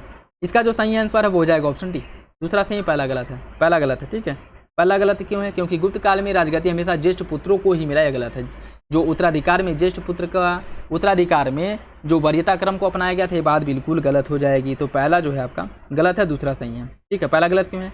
क्योंकि ज्येष्ठाधिकार का अटल प्रथा के अभाव में यह जो है राजगद्दी हमेशा ज्येष्ठ पुत्र को ही नहीं मिलती थी और इससे अनिश्चितता की स्थिति उत्पन्न हुई, जिसका लाभ सामंत और उच्च अधिकारियों ने उठाया था। ठीक है, सही आंसर इसका हो जाएगा ऑप्शन डी, दूसरा सही है, पहला गलत है। गुप्त काल में शूद्रों को रामायण महाभारत और पुराण सुनने का अधिकार मिल गया था। गुप्त काल में उच्च वर्ण को स्त्रियों को स्वतंत्र जीवन निर्वाह करने का साधन प्राप्त था। इसका सही आंसर क्या होगा? इसका सही आंसर हो जाएगा, पहला गलत है, दूसरा सही है। सॉरी, पहला सही है, दूसरा गलत है। ठीक है, पहला सही है, दूसरा गलत हो जाएगा। देखिए, गुप्त काल में शूद्रों की भांति स्त्रियों को भी रामायण महाभारत और पुराण सुनने का अधिकार प्राप्त था और उनके लिए कृष्ण का पूजन विहित किया गया था। लेकिन गुप्त काल के पहले और गुप्त काल में भी उच्च वर्णों की स्त्रियों को स्वतंत्र जीवन निर्वाह करने का साधन प्राप्त नहीं था। निचले 2 वर्णों की स्त्रियां अपने जीवन निर्वाह के लिए अर्जन कर सकती थी और इतने से ही उन्हें बहुत कुछ स्वतंत्रता मिल गई थी, परंतु उच्च वर्णों की स्त्रियां इस स्वतंत्रता से वंचित थी। और यहाँ तक की भी तर्क दिया जाता है या फिर जानकारी मिलती है कि वैश्या और शूद्र स्त्रियां खेती का काम और घरेलू काम करती थी। ठीक है, लेकिन इनके द्वारा जो है इन सब कार्यों को नहीं किया जाता था। तो सही आंसर इसका हो जाएगा, पहला सही है, दूसरा गलत है। नेक्स्ट देखिए, कुछ मंदिर और स्थापत्य है। किस मंदिर का निर्माण किस स्थापत्य शैली में बना है, उसे सम्मिलित करना है। ठीक है, देखिए, इसमें अगर हम बात करें लिंगराज मंदिर का जो निर्माण है, इसका निर्माण नागर शैली में किया गया है। कांची के कैलाशनाथ मंदिर का निर्माण किया गया है द्रविड़ शैली में। मोढेरा के सूर्य मंदिर का निर्माण किया गया है नागर शैली में। और एलिफेंटा की गुफा का निर्माण जो है बेसर शैली में। एलिफेंटा के गुफा शैली का निर्माण, इसका जो सही आंसर वो भी हो जाएगा 2, 3, 4, एक ऑप्शन बी। नेक्स्ट देखिए कुछ पुस्तक दिया गया और लेखक दिया। मुद्रा राक्षस की रचना विशाखदत्त ने की थी, देवी चंद्रगुप्तम की दंडिन ने, चारुदत्त की भास ने और किराता अर्जुनियम की बुद्धघोष ने। कितने विकल्प इसमें से सही सुमिलित है? इसका हो जाएगा ऑप्शन 2 सही है, 2 गलत है। मुद्रा राक्षस की रचना विशाखदत्त ने की थी, सही है। देवी चंद्रगुप्ता की रचना जो है दंडिन नहीं बल्कि इसकी रचना भी विशाखदत्त ने ही की थी, ठीक है, विशाखदत्त ने ही की थी। चारुदत्त की रचना जो है भास ने की थी, बात ठीक है। किराता अर्जुनियम की रचना जो है यह भारवी द्वारा की गई थी, भारवी द्वारा, ठीक है। किराता अर्जुनियम की रचना की थी भारवी ने, ठीक है, भारवी ने की थी। तो बाकी जो आपका दंडिन की अगर हम बात करें, इनके द्वारा काव्य दर्शन और 10 कुमार चरित की रचना की गई थी, ठीक है। इनके द्वारा काव्य दर्शन और 10 कुमार चरित की रचना की गई थी। 10 कुमार चरित की रचना दंडिन ने की थी। सही आंसर इसका ए हो जाएगा। 2 विकल्प सही है, 2 गलत है। निम्नलिखित में से कौन पांड्यकालीन प्रशासनिक विभाजन का सही अनुक्रम है? पांड्यों का जो प्रशासन था इसके विभाजन का सही क्रम क्या होगा? देखिए इनके विभाजन का सही क्रम है मंडल, फिर नाडु है, उरु है, फिर मुडूर है। सही आंसर सी हो जाएगा, ठीक है, सही आंसर सी हो जाएगा। जिसमें अगर हम बात करें मंडल, जो संपूर्ण राज्य को मंडल कहा जाता था। नाडु प्रांत, राज्यों को प्रांत नाडु कहा जाता था, ठीक है। उर या पेरूर, नगर या बड़े गाँव को उर या पेरूर कहा जाता था।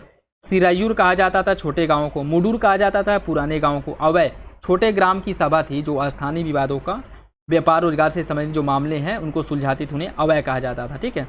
पट्टिनम या तटीय शहर को पट्टिनम कहा जाता था। और सालय जो है, जो महत्वपूर्ण सड़क होते थे उनको सालय कहा जाता था, ठीक है। तेरू जो है नगर की प्रमुख गली को तेरू, और पेडियल को सार्वजनिक स्थल को पेडू कहा जाता था, पेडियल कहा जाता था सार्वजनिक स्थल को, ठीक है। तो इनका सही क्रम है, याद रखिएगा, सी हो जाएगा। मेक इन इंडिया पहल की शुरुआत कब की गई थी? मेक इन इंडिया पहल की शुरुआत की गई थी 2014 में, ऑप्शन बी हो जाएगा। निम्नलिखित में से कहाँ विश्व हरित अर्थव्यवस्था सम्मेलन का आयोजन किया गया था? दुबई, मुंबई, न्यूयॉर्क या फिर कजान? देखिए इसका जो आयोजन किया गया था यह किया गया था आपके दुबई में, ठीक है, दुबई में किया गया था। और यह इसका 10वां संस्करण था, ऑप्शन नहीं हो जाएगा। चर्चा में रहा PR 126 या किस, यह एक किस्म है या एक प्रजाति है? किसकी एक प्रजाति है? यह जो है धान की एक प्रजाति है। वैश्विक जो हंगर इंडेक्स भूख सूचकांक, इसमें भारत 105वें स्थान के साथ पाकिस्तान और अफगानिस्तान के साथ गंभीर श्रेणी में रखा गया इसे। और इस सूचकांक में सोमालिया को अंतिम पायदान पर रखा गया है। कौन सा विकल्प इसका सही होगा? देखिए इसका जो सही आंसर है वो हो जाएगा आपका ऑप्शन डी, ऑप्शन डी। दोनों विकल्प सही है, ठीक है, दोनों विकल्प सही हो जाएगा वर्ल्ड हंगर इंडेक्स के बारे में। बोन ऑसिफिकेशन टेस्ट के बारे में कौन सा विकल्प सही है? व्यक्ति की वास्तविक आयु का पता लगाने के लिए इसका प्रयोग किया जाता है। इस परीक्षण में आयु का सटीक अनुमान लगाना कठिन है। कौन सा विकल्प इसका सही है? इसका जो सही आंसर हो जाएगा ऑप्शन डी, दोनों विकल्प सही है, दोनों विकल्प सही हो जाएगा। निम्नलिखित में से कौन सा विकल्प सुमेलित नहीं है? 16 अक्टूबर विश्व खाद्य दिवस के रूप में, 31 अक्टूबर को राष्ट्रीय एकता दिवस, 24 अक्टूबर को अंतर्राष्ट्रीय गरीबी उन्मूलन दिवस और 11 अक्टूबर को अंतर्राष्ट्रीय बालिका दिवस। कौन सा विकल्प इसका सही होगा? देखिए इसका जो सही आंसर है वो हो जाएगा ऑप्शन सी, यही गलत है, ठीक है, यही गलत है, ठीक है। 24 अक्टूबर की अगर हम बात करें तो इसे विश्व पोलियो दिवस के रूप में मनाया जाता है, ठीक है, विश्व पोलियो दिवस के रूप में मनाया जाता है, तो ये गलत हो जाएगा। नोमाइन मायोपैथी के बारे में देखिए। यह एक आयुर्वेदिक विकार है जो कंकाल की मांसपेशियों को प्रभावित करता है। इससे ग्रसित लोगों के चेहरे, गर्दन और धड़ में कमजोरी आ जाती है। इसका सही आंसर क्या होगा? इसका सही आंसर डी हो जाएगा, दोनों विकल्प सही। ग्रीन हाउसिंग की स्थिति में फर्म अपनी पर्यावरणीय लक्ष्यों और उपलब्धियों को सार्वजनिक नहीं करते हैं। इसमें सार्वजनिक कंपनियों पर शेयरधारकों के लाभ बढ़ाने और अपने दायित्व का उल्लंघन करने के लिए मुकदमा चलाया जा सकता है। सही आंसर इसका क्या होगा? देखिए इसका जो सही आंसर है वो हो जाएगा ऑप्शन ए, कथन और कारण दोनों सही है और आगे की सही व्याख्या करें, ऑप्शन ए हो जाएगा। नेक्स्ट देखिए, इसमें सूची फर्स्ट को सूची सेकंड से सम्मिलित करना है। सूची फर्स्ट को सूची सेकंड से कुछ पुस्तक है और लेखक। विटनेस पुस्तक की रचना जो है साक्षी मलिक ने की है। द ट्रूथ वी होल्ड की रचना की थी कमला हैरिस ने। और समथिंग लॉस्ट समथिंग गेड की रचना जो है हिलेरी क्लिंटन द्वारा की गई है। और थेयम की रचना की गई गोपाल कृष्णन द्वारा की गई है। इसका जो सही आंसर है वो ए हो जाएगा, 1 2 3 4, 1 2 3 4। वुमेन इन स्पेस लीडरशिप कार्यक्रम के बारे में कौन सा विकल्प सही है? इसे विज्ञान एवं प्रौद्योगिकी विभाग द्वारा ब्रिटिश काउंसिल के सहयोग से शुरू किया गया है। यह कार्यक्रम अंतरिक्ष विज्ञान में लैंगिक समावेशन की दिशा में एक महत्वपूर्ण कदम है। कौन सा विकल्प इसका सही होगा? इसका सही आंसर डी हो जाएगा। दोनों विकल्प सही हैं, दोनों विकल्प सही हो जाएगा। 1976 में मराठों एवं अहमद शाह अब्दाली ने पानीपत का युद्ध हुआ। मराठों ने पंजाब पर अधिकार कर लिया। कौन सा विकल्प इसका सही होगा? इसका सही आंसर हो जाएगा ऑप्शन ए, दोनों विकल्प सही हैं। ठीक है, दोनों विकल्प सही हो जाएगा। 1758 ईस्वी में मराठा सरदार रघुनाथ राव पंजाब की ओर बढ़ा और अहमद शाह अब्दाली के पुत्र राजकुमार तैमूर को पंजाब से निकाल दिया। मराठों ने उदयना बेग खां को पंजाब का गवर्नर किया था और उदयना बेग की मृत्यु के बाद शाबाजी सिंधिया ने यह पद संभाला था। ठीक है, बाकी 1759 ईस्वी के अंतिम दिनों में अब्दाली ने सिंध नदी को पार किया और पंजाब को लौट डाला था। ठीक है, मतलब पंजाब पर अधिकार कर लिया था। 14 जनवरी 1761 को पानीपत के युद्ध में मराठे पराजित हो गए थे। सही आंसर ये हो जाएगा। ठीक है, सेंट थोम का युद्ध, सेंट टोमे नहीं सेंट थोमे है। ठीक है, सेंट थोमे का युद्ध निम्नलिखित घटना है किसके बीच की? प्रथम कर्नाटक, द्वितीय आंग्ल, प्रथम आंग्ल मैसूर या फिर प्रथम आंग्ल सिख। इसका सही आंसर क्या है? इसका सही आंसर ये हो जाएगा। ठीक, ऑप्शन ए हो जाएगा। ठीक, और यह कि अगर हम बात करें यह युद्ध फ्रांसीसी सेना और कर्नाटक के नवाब अनवरुद्दीन के बीच में हुआ था। ठीक है, 1744 और 49 के बीच में, 1744 से 49 तक चला था। ठीक, सही आंसर इसका ये हो जाएगा। निम्नलिखित में से किस गवर्नर के कार्यकाल में राजस्व बोर्ड का गठन किया गया था? राजस्व बोर्ड का गठन किया गया था वारेन हेस्टिंग के समय में। ऑप्शन ए हो जाएगा। ऑप्शन ए इसका सही है। ठीक है, निम्नलिखित में से कौन सा विकल्प सही है? अमीनी समिति धन संपत्ति के दोहन से संबंधित है, वेल्वी आयोग अकाल से, हॉलैंड समिति उद्योग से और लिनलिथगो समिति सहकारी संस्थाओं की स्थापना से। कौन सा विकल्प इसका सही होगा? इसका जो सही आंसर है वो हो जाएगा आपका option C. Option C, Holland समिति उद्योगों के प्रबंधन से संबंधित है। अमीनी समिति की अगर हम बात करें, भू राजस्व और अकाल से संबंधित समिति है। वेल्वी धन संपत्ति के दोहन के मामले में दादा भाई नौरोजी के प्रश्नों का उत्तर देने के लिए इसका गठन किया गया था। निकोलसन समिति का गठन सहकारी संस्थाओं में संबंधित मुद्दों पर रिपोर्ट प्रकाशित करने के लिए इसका गठन किया गया था 1892 में। हॉलैंड समिति का गठन 1916 में उद्योगों से संबंधित सुझाव देने के लिए किया गया था। लिनलिथगो समिति का गठन किया गया 1928 में कृषि की स्थिति में सुधार करने के लिए इसका गठन किया गया था। तो इसका सही आंसर हो जाएगा। कम्युनिस्टों पर चले षड्यंत्र केस के संदर्भ में निम्नलिखित घटनाओं पर विचार कीजिए और इन्हें आरोही क्रम में व्यवस्थित करना है। ठीक है, देखिए पेशावर षड्यंत्र केस कब का है? पेशावर षड्यंत्र केस है 1922-23 का। ठीक, 1922-23 का। कानपुर षड्यंत्र केस यह है 1924 का। कानपुर षड्यंत्र केस है। मेरठ षड्यंत्र केस की बात करें यह 1929 से 33 तक चला था। ठीक है, तो इसका जो सही आंसर है वो हो जाएगा आपका option A. Option A 1 2 3 1 2 3। Next देखिए कुछ कार्य है और गवर्नर जनरल दिया गया है, उसे आपको सम्मिलित करना है। ठीक है, उससे आपको बताना है इसमें से सूची फर्स्ट को सूची सेकंड से सम्मिलित करना है। ठीक है, दास व्यापार पर रोक, कार्नवालिस द्वारा 1789 में दास व्यापार पर रोक लगाई गई थी। ठीक है, दास व्यापार पर रोक कार्नवालिस द्वारा लगाई गई थी 1789 ईस्वी में। ठीक है, और विलेजली द्वारा 1800 ईस्वी में फोर्ट विलियम कॉलेज की स्थापना की गई थी। जो नए ICS में भर्ती लोग थे उनको भारतीय जो सामाजिक व्यवस्था है और भारतीय भाषा है, मतलब भारतीय साम्राज्य के जो महत्वपूर्ण रूप से शासन करने के लिए उपयोगी इसके बारे में शिक्षित करना। ठीक है, मतलब भारतीय समाज के बारे में। कलकत्ता मेडिकल कॉलेज की स्थापना किसके समय में की गई थी? विलियम बैटिक के समय में किया गया था 1835 में कलकत्ता मेडिकल कॉलेज की स्थापना। और दास प्रथा का जो अंत है वो 1843 में एलन बरो ने किया था। ठीक है, तो इसका जो सही आंसर है वो हो जाएगा आपका 1 2 3 4 ऑप्शन ए। निम्नलिखित में से किस संधि के तहत पेशवा बालाजी बाजीराव ने मराठा छत्रपति से राज्य के संपूर्ण अधिकार ले लिए थे? यह अधिकार लिया गया था संगोली की संधि द्वारा। संगोली की, ऑप्शन सी हो जाएगा। ठीक है, संगोली की संधि द्वारा। तो सही आंसर जो है वो हो जाएगा आपका ऑप्शन सी। ठीक है, ऑप्शन सी। कार्नवालिस संहिता के संदर्भ में देखिए, इन्हें शक्ति पृथक्करण सिद्धांत के आधार पर बनाया गया था। इसके द्वारा कलेक्टरों की न्यायिक और फौजदारी शक्तियों को समाप्त कर दिया गया था। सही आंसर क्या है?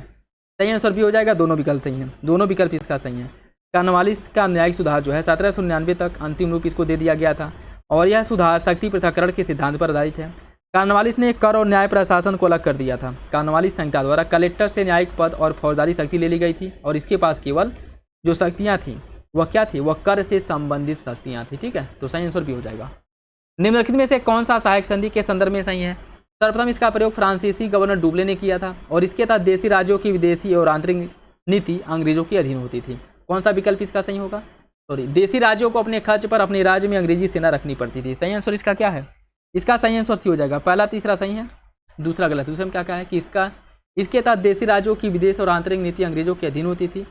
यह आपका गलत है। विदेशी नीति नहीं बल्कि आंतरिक, विदेश नीति जो है अंग्रेजों के अधीन थी, लेकिन आंतरिक नीति अंग्रेजों के अधीन नहीं बल्कि आंतरिक नीति के अंतर्गत या स्वतंत्र होते थे। ठीक है, तो दूसरा गलत हो जाएगा, पहला तीसरा सही है, पहला तीसरा सही है इसका। नेक्स्ट देखिए, टीपू सुल्तान के बारे में कौन सा विकल्प सही है? उसने वर्षों तथा महीनों के हिंदू नामों के स्थान पर अरबी नामों का प्रयोग किया। उसने श्रृंगेरी में स्थित शारदा मंदिर को लूट लिया था। कौन सा विकल्प इसका सही होगा?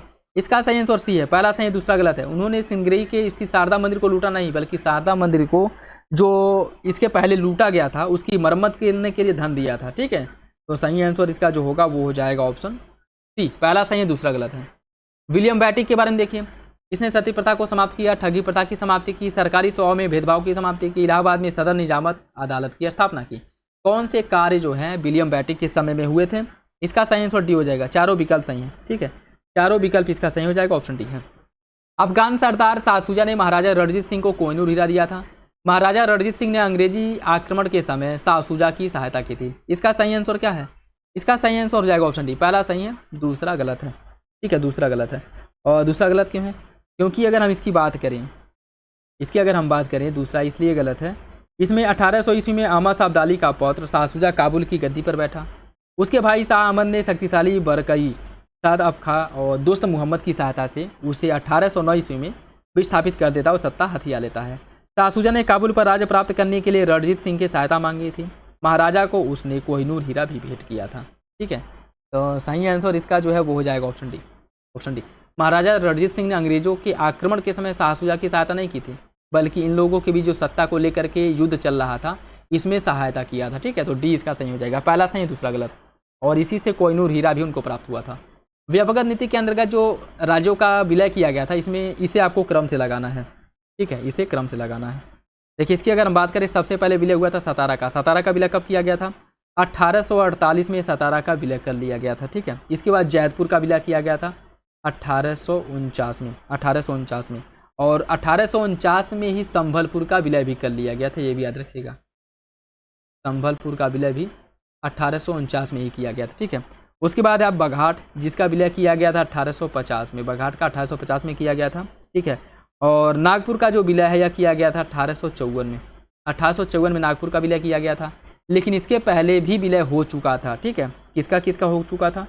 देखिए, उदयपुर का जो विलय है, उदयपुर का विलय किया गया था 1852 में। ठीक है, और झांसी का जो विलय है यह किया गया था, झांसी का विलय किया गया था 1853 में, 1853 में। ठीक है, 1853 में झांसी का विलय किया गया था। ठीक, और उसके बाद जो है अगर हम बात करें 1855 में करैली का किया गया था, करैली का विलय किया गया था, लेकिन वायसराय कार्यकारिणी द्वारा इसको समर्थन या इसको अनुमति नहीं दी गई थी, जिस कारण इसे पुनः वापस कर दिया गया था। उसके बाद जो है 1856 में अवध का विलय किया गया था कुप्रशासन का आरोप लगा करके। ठीक है, तो इन राज्यों का विलय और कब किया गया था, क्रम से अगर पूछ ले, ठीक है, चाहे आगे से, पीछे से या फिर बीच में, आप लोग याद रखिएगा। ठीक है, इसका जो सही आंसर है वो हो जाएगा ऑप्शन ए, 1 2 3 4 ऑप्शन ए हो जाएगा। निम्नलिखित में से कौन से प्रशासक माहलवाड़ी व्यवस्था से जुड़े थे? Holt Mackenzie, Martin Bird, Elphinstone और विगनेट। कौन सा विकल्प इसका सही होगा? इसका सही आंसर ए हो जाएगा, हॉल्ट मैकेंजी और मार्टिन बर्ट, इन दोनों का संबंध माहलवाड़ी व्यवस्था से था। ठीक है, इन दोनों का संबंध था माहलवाड़ी व्यवस्था से। तो इसका जो सही आंसर है वो हो जाएगा ऑप्शन ए। और कब शुरुआत किया गया था? 1819 में किया गया था, याद रखिएगा। ठीक है, 1819 में इसका सूत्रपात किया गया था। ठीक, निम्नलिखित में से किस स्थान पर फोर्ट सेंट जॉर्ज का स्थापना किया गया था? बम्बई, मद्रास, कलकत्ता या ग्वालियर। इसका जो सही आंसर है वो हो जाएगा ऑप्शन बी, मद्रास में किया गया था। ठीक है, मद्रास में फोर्ट सेंट जॉर्ज, मुंबई और कोलकाता में फोर्ट विलियम। ठीक है, सही आंसर इसका बी हो जाएगा। नेक्स्ट देखिए, इसमें सूची फर्स्ट को सूची सेकंड से सम्मिलित करना है। सूची फर्स्ट को सूची सेकंड से सम्मिलित करना है। भील विद्रोह कब हुआ था? भील विद्रोह जो है यह, इसका जो मुख्य क्षेत्र था वह खानदेश था। ठीक है, खानदेश था, 1818 में हुआ था, ये भी याद रखिएगा। और इसके जो नेता थे वो मुख्य रूप से दशरथ थे, ये भी याद रखिएगा। ठीक है, कोल विद्रोह की बात करें, यह छोटा नागपुर क्षेत्र में हुआ था। कब हुआ था? 1829 में हुआ था, ये भी याद रखिएगा। और इसके जो महत्वपूर्ण नेता थे वो बुद्धो भगत थे। ठीक है, बुद्धो भगत थे। ठीक, महत्वपूर्ण नेता। रंपा विद्रोह हुआ था, रंपा इसे कुड़प्पा विद्रोह के नाम से भी जाना जाता, आंध्र प्रदेश में हुआ था। और यह विद्रोह जो हुआ था 1879 ईस्वी में हुआ था, और इसके महत्वपूर्ण नेता थे राजू राव। कुआर विद्रोह बंगाल में हुआ था। ठीक है, कब हुआ था? 1766 में, और इसके महत्वपूर्ण नेता थे जगन्नाथ। ठीक है, देखिए, इसका जो सही आंसर वो हो जाएगा ऑप्शन ए, 1 2 3 4 ऑप्शन ए हो जाएगा। 1857 के विद्रोहियों में निम्नलिखित में से किसका वास्तविक नाम रामचंद्र पांडुरंग था? इसका जो सही आंसर वो हो जाएगा ऑप्शन बी। तात्या टोपे का नाम था आत्माराम पांडुरंग, ठीक है, सॉरी रामचंद्र पांडुरंग, ठीक, ऑप्शन बी। वैलेंटाइन सिरोल ने आर्य समाज को भारतीय शांति का जन्मदाता कहा था। दयानंद सरस्वती ने अपने अनुयायियों में स्वदेशी और देशभक्ति की भावना कूट कूट करके भरी थी। कौन सा विकल्प इसका सही होगा? इसका सही आंसर सी हो जाएगा। दोनों विकल्प सही है, आर्य की सही व्याख्या करता है। निम्नलिखित में से किस वायसराय के कार्यालय में शिष्टमंडलों, भूलों एवं आयोगों का कार्यकाल कहा जाता है? शिष्टमंडलों में भूलों एवं आयोगों का कार्यकाल कहा जाता है, किसे कहा जाता है? देखिए किसकी अगर हम बात करें, यह कहा जाता है कर्जन के काल को, ठीक, ऑप्शन डी हो जाएगा। नेक्स्ट देखिए, इसमें कितने विकल्प सुमिलित है यह बताना है। हंटर कमीशन 1882 से 83 में, हारगोट समिति का गठन 1929 में किया गया था, सैडलर आयोग का गठन 1970 है और रैले कमीशन का गठन 1902। कौन सा विकल्प सही है? और सभी शिक्षा से संबंधित हैं। कौन सा विकल्प इसका सही होगा? इसका जो सही आंसर हो जाएगा ऑप्शन बी, सभी विकल्प सही है, ऑप्शन बी हो जाएगा, ठीक है, ऑप्शन बी। निम्नलिखित राजवंशों को उनके कालक्रम में व्यवस्थित कीजिए। संगम, तुलु, अराबिडु और सालू, ठीक है, इन्हें क्रम से लगाना है। देखिए सबसे पहले संगम, सालू, तुलु, अराबिडु। सबसे पहले आ जाएगा संगम वंश। संगम वंश 1336 से लेकर के 1485 ईस्वी तक, ठीक है, संगम। उसके बाद आ जाएगा आपका सालू वंश। सालू वंश की बात करें 1485 से लेकर के 1505 ईस्वी तक संगम सालू। उसके बाद आपका तुलु वंश।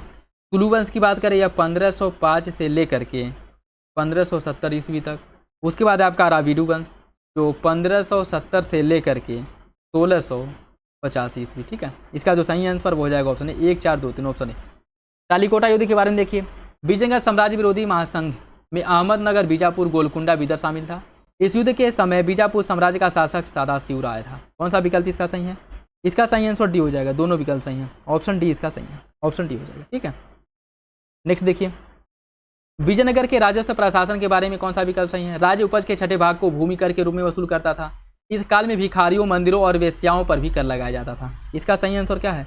इसका सही आंसर बी हो जाएगा। दोनों विकल्प सही हैं, दोनों विकल्प सही हो जाएगा, ठीक है। और जो स्वतंत्र रूप से वेश्यावृत्ति करती थी महिलाएं, उनको रूपा जीवा कहा जाता था, ठीक है, रूपा जीवा, ये भी याद रखिएगा, ठीक है, रूपा जीवा। निम्नलिखित में से कौन से साम्राज्य में विशाल संख्या में स्त्रियों को विभिन्न राजकीय पदों पर नियुक्त किया गया था? विजयनगर, चोल, बहमनी या फिर मुगल? इसका सही आंसर क्या है? इसका सही आंसर हो जाएगा ऑप्शन ए, विजयनगर साम्राज्य में, ऑप्शन ए हो जाएगा, ऑप्शन ए इसका सही है। निम्नलिखित सूफी संतों को उनके कालक्रम में व्यवस्थित कीजिए। निम्नलिखित सूफी संत जो हैं इनको कालक्रम में व्यवस्थित करना है, ठीक है। देखिए इसकी अगर हम बात करें तो सबसे पहले नंबर पे आ जाएंगे आपके ख्वाजा मोइनुद्दीन चिश्ती, ख्वाजा मोइनुद्दीन चिश्ती। इनके बाद है ख्वाजा मोइनुद्दीन चिश्ती के बाद ख्वाजा बख्तियार काकी, ख्वाजा कुतुबुद्दीन बख्तियार काकी दूसरे नंबर पे आ जाएंगे, ठीक है। निजामुद्दीन औलिया या तीसरे नंबर पे, और बुरहानुद्दीन गरीब या चौथे नंबर पे आ जाएंगे। इसका जो सही आंसर है वो हो जाएगा option B, 4, 1, 2, 3, option B. Next देखिए, इसमें सूची फर्स्ट को सूची सेकंड से सम्मिलित करना है। रामानुज द्वारा विशिष्टा द्वैतवाद का स्थापना किया गया था। माधवाचार्य ने द्वैतवाद का स्थापना किया था, माधवाचार्य ने, ठीक है। शंकराचार्य ने अद्वैतवाद का और निम्बार्काचार्य ने द्वैताद्वैतवाद का स्थापना किया था। सही आंसर इसका सी हो जाएगा, 1, 4, 3, 2। निम्नलिखित में से कौन सा विभाग के जो दिए गए हैं उनके बारे में गलत है? दीवाने वजारत राज्य के आय व्यय की देखभाल करता था। दीवाने आरिद सेना संगठन, दीवाने रसालत अन्य राज्यों के साथ जो पत्रा व्यवहार होता था। दीवाने इंसा विदेश मंत्रालय। कौन सा विकल्प इसमें से गलत है? इसका सही आंसर डी हो जाएगा, ठीक है। दीवाने इंसा की बात करें, इसका कार्य सुल्तान के आदेशों को लिखना, ठीक है, अर्थात लेखन कार्य करना, तो डी इसका गलत हो जाएगा। निम्नलिखित में से कौन बुद्ध के जीवन से संबंधित बौद्ध धर्म के प्रतीकों का सही क्रम है? देखिए इसकी अगर हम बात करें वो हो जाएगा कमल, घोड़ा, पीपल और स्तूप। कमल मतलब जन्म का, घोड़ा गृह त्याग का, पीपल जो इन्हें ज्ञान प्राप्त हुआ, और स्तूप मृत्यु। सही आंसर भी हो जाएगा। नेक्स्ट देखिए, इसमें कौन सा विकल्प सही सुमिलित है? ऋषभ देव, इनका प्रतीक चिन्ह वृषभ है। पार्श्वनाथ का है सर्पफल, महावीर का सिंह है, और अरिष्टनेमी का घोड़ा है। कौन सा विकल्प इसका सही होगा? इसका जो सही आंसर है वो हो जाएगा ऑप्शन सी, चारों विकल्प सही हैं, चारों विकल्प इसका सही हो जाएगा। निम्नलिखित भागवत संप्रदाय के नायकों को उनके सही क्रम में व्यवस्थित कीजिए और कूट के हिसाब से सही विकल्प का चयन करना है, ठीक है, मतलब सही क्रम में लगाना है, ठीक है। सबसे पहले आ जाएगा संकर्षण पहले नंबर पे, ठीक है। उसके बाद है आपके सांब दूसरे नंबर पे, फिर है आपके वासुदेव तीसरे नंबर पे, और उसके बाद आ जाएंगे प्रद्युम्न चौथे नंबर पे। इसका जो सही आंसर हो जाएगा ऑप्शन ए, 1, 4, 2, 3, 1, 4, 2, 3। नेक्स्ट देखिए, इसमें कुछ पुस्तक दिए गए और लेखक दिए गए हैं, ठीक है। 5 डिकेड्स इन पॉलिटिक्स, इसकी रचना की गई थी सुशील कुमार शिंदे द्वारा। द गोल्डन रोड पुस्तक की रचना विलियम डोल रिम्पल द्वारा की गई थी। होमलेस की रचना जो है के वैशाली और हु इज इक्वल सौरभ कृपाल, ठीक है, सौरभ कृपाल। इसका जो सही आंसर है वो हो जाएगा ऑप्शन ए, 1 2 3 4 ऑप्शन ए हो जाएगा, 1 2 3 4, 1 2 3 4। निम्नलिखित में से कौन सा विकल्प सुमिलित नहीं है? विश्व ओजोन दिवस की थीम एडवांसिंग क्लाइमेट एक्शन, विश्व रेबीज दिवस ब्रेकिज रेबीज बाउंड्रीज, विश्व पर्यटन दिवस शांति की संस्कृति का विकास, विश्व एनेस्थेसिया दिवस वर्क फोर्स वेलबीइंग। कौन सा विकल्प इसमें से गलत है? इसका सही आंसर हो जाएगा ऑप्शन सी, विश्व पर्यटन दिवस की थीम थी टूरिज्म एंड पीस, तो ये आपका गलत हो जाएगा। हाल ही में हरित हाइड्रोजन पर दूसरा अंतर्राष्ट्रीय सम्मेलन का आयोजन कहाँ किया गया था? इसका जो आयोजन है वो नई दिल्ली में किया गया था, ऑप्शन बी हो जाएगा। नाइट यार्ड साड़ी के सिंगापुर साहित्य पुरस्कार से निम्नलिखित में से किस भारतीय को सम्मानित किया गया था? यह पुरस्कार प्राप्त हुआ है प्रशांति राम को यह पुरस्कार प्राप्त हुआ है, ठीक है। निम्नलिखित में से कौन सा मंत्रालय राजभाषा कीर्ति पुरस्कार दिया गया है?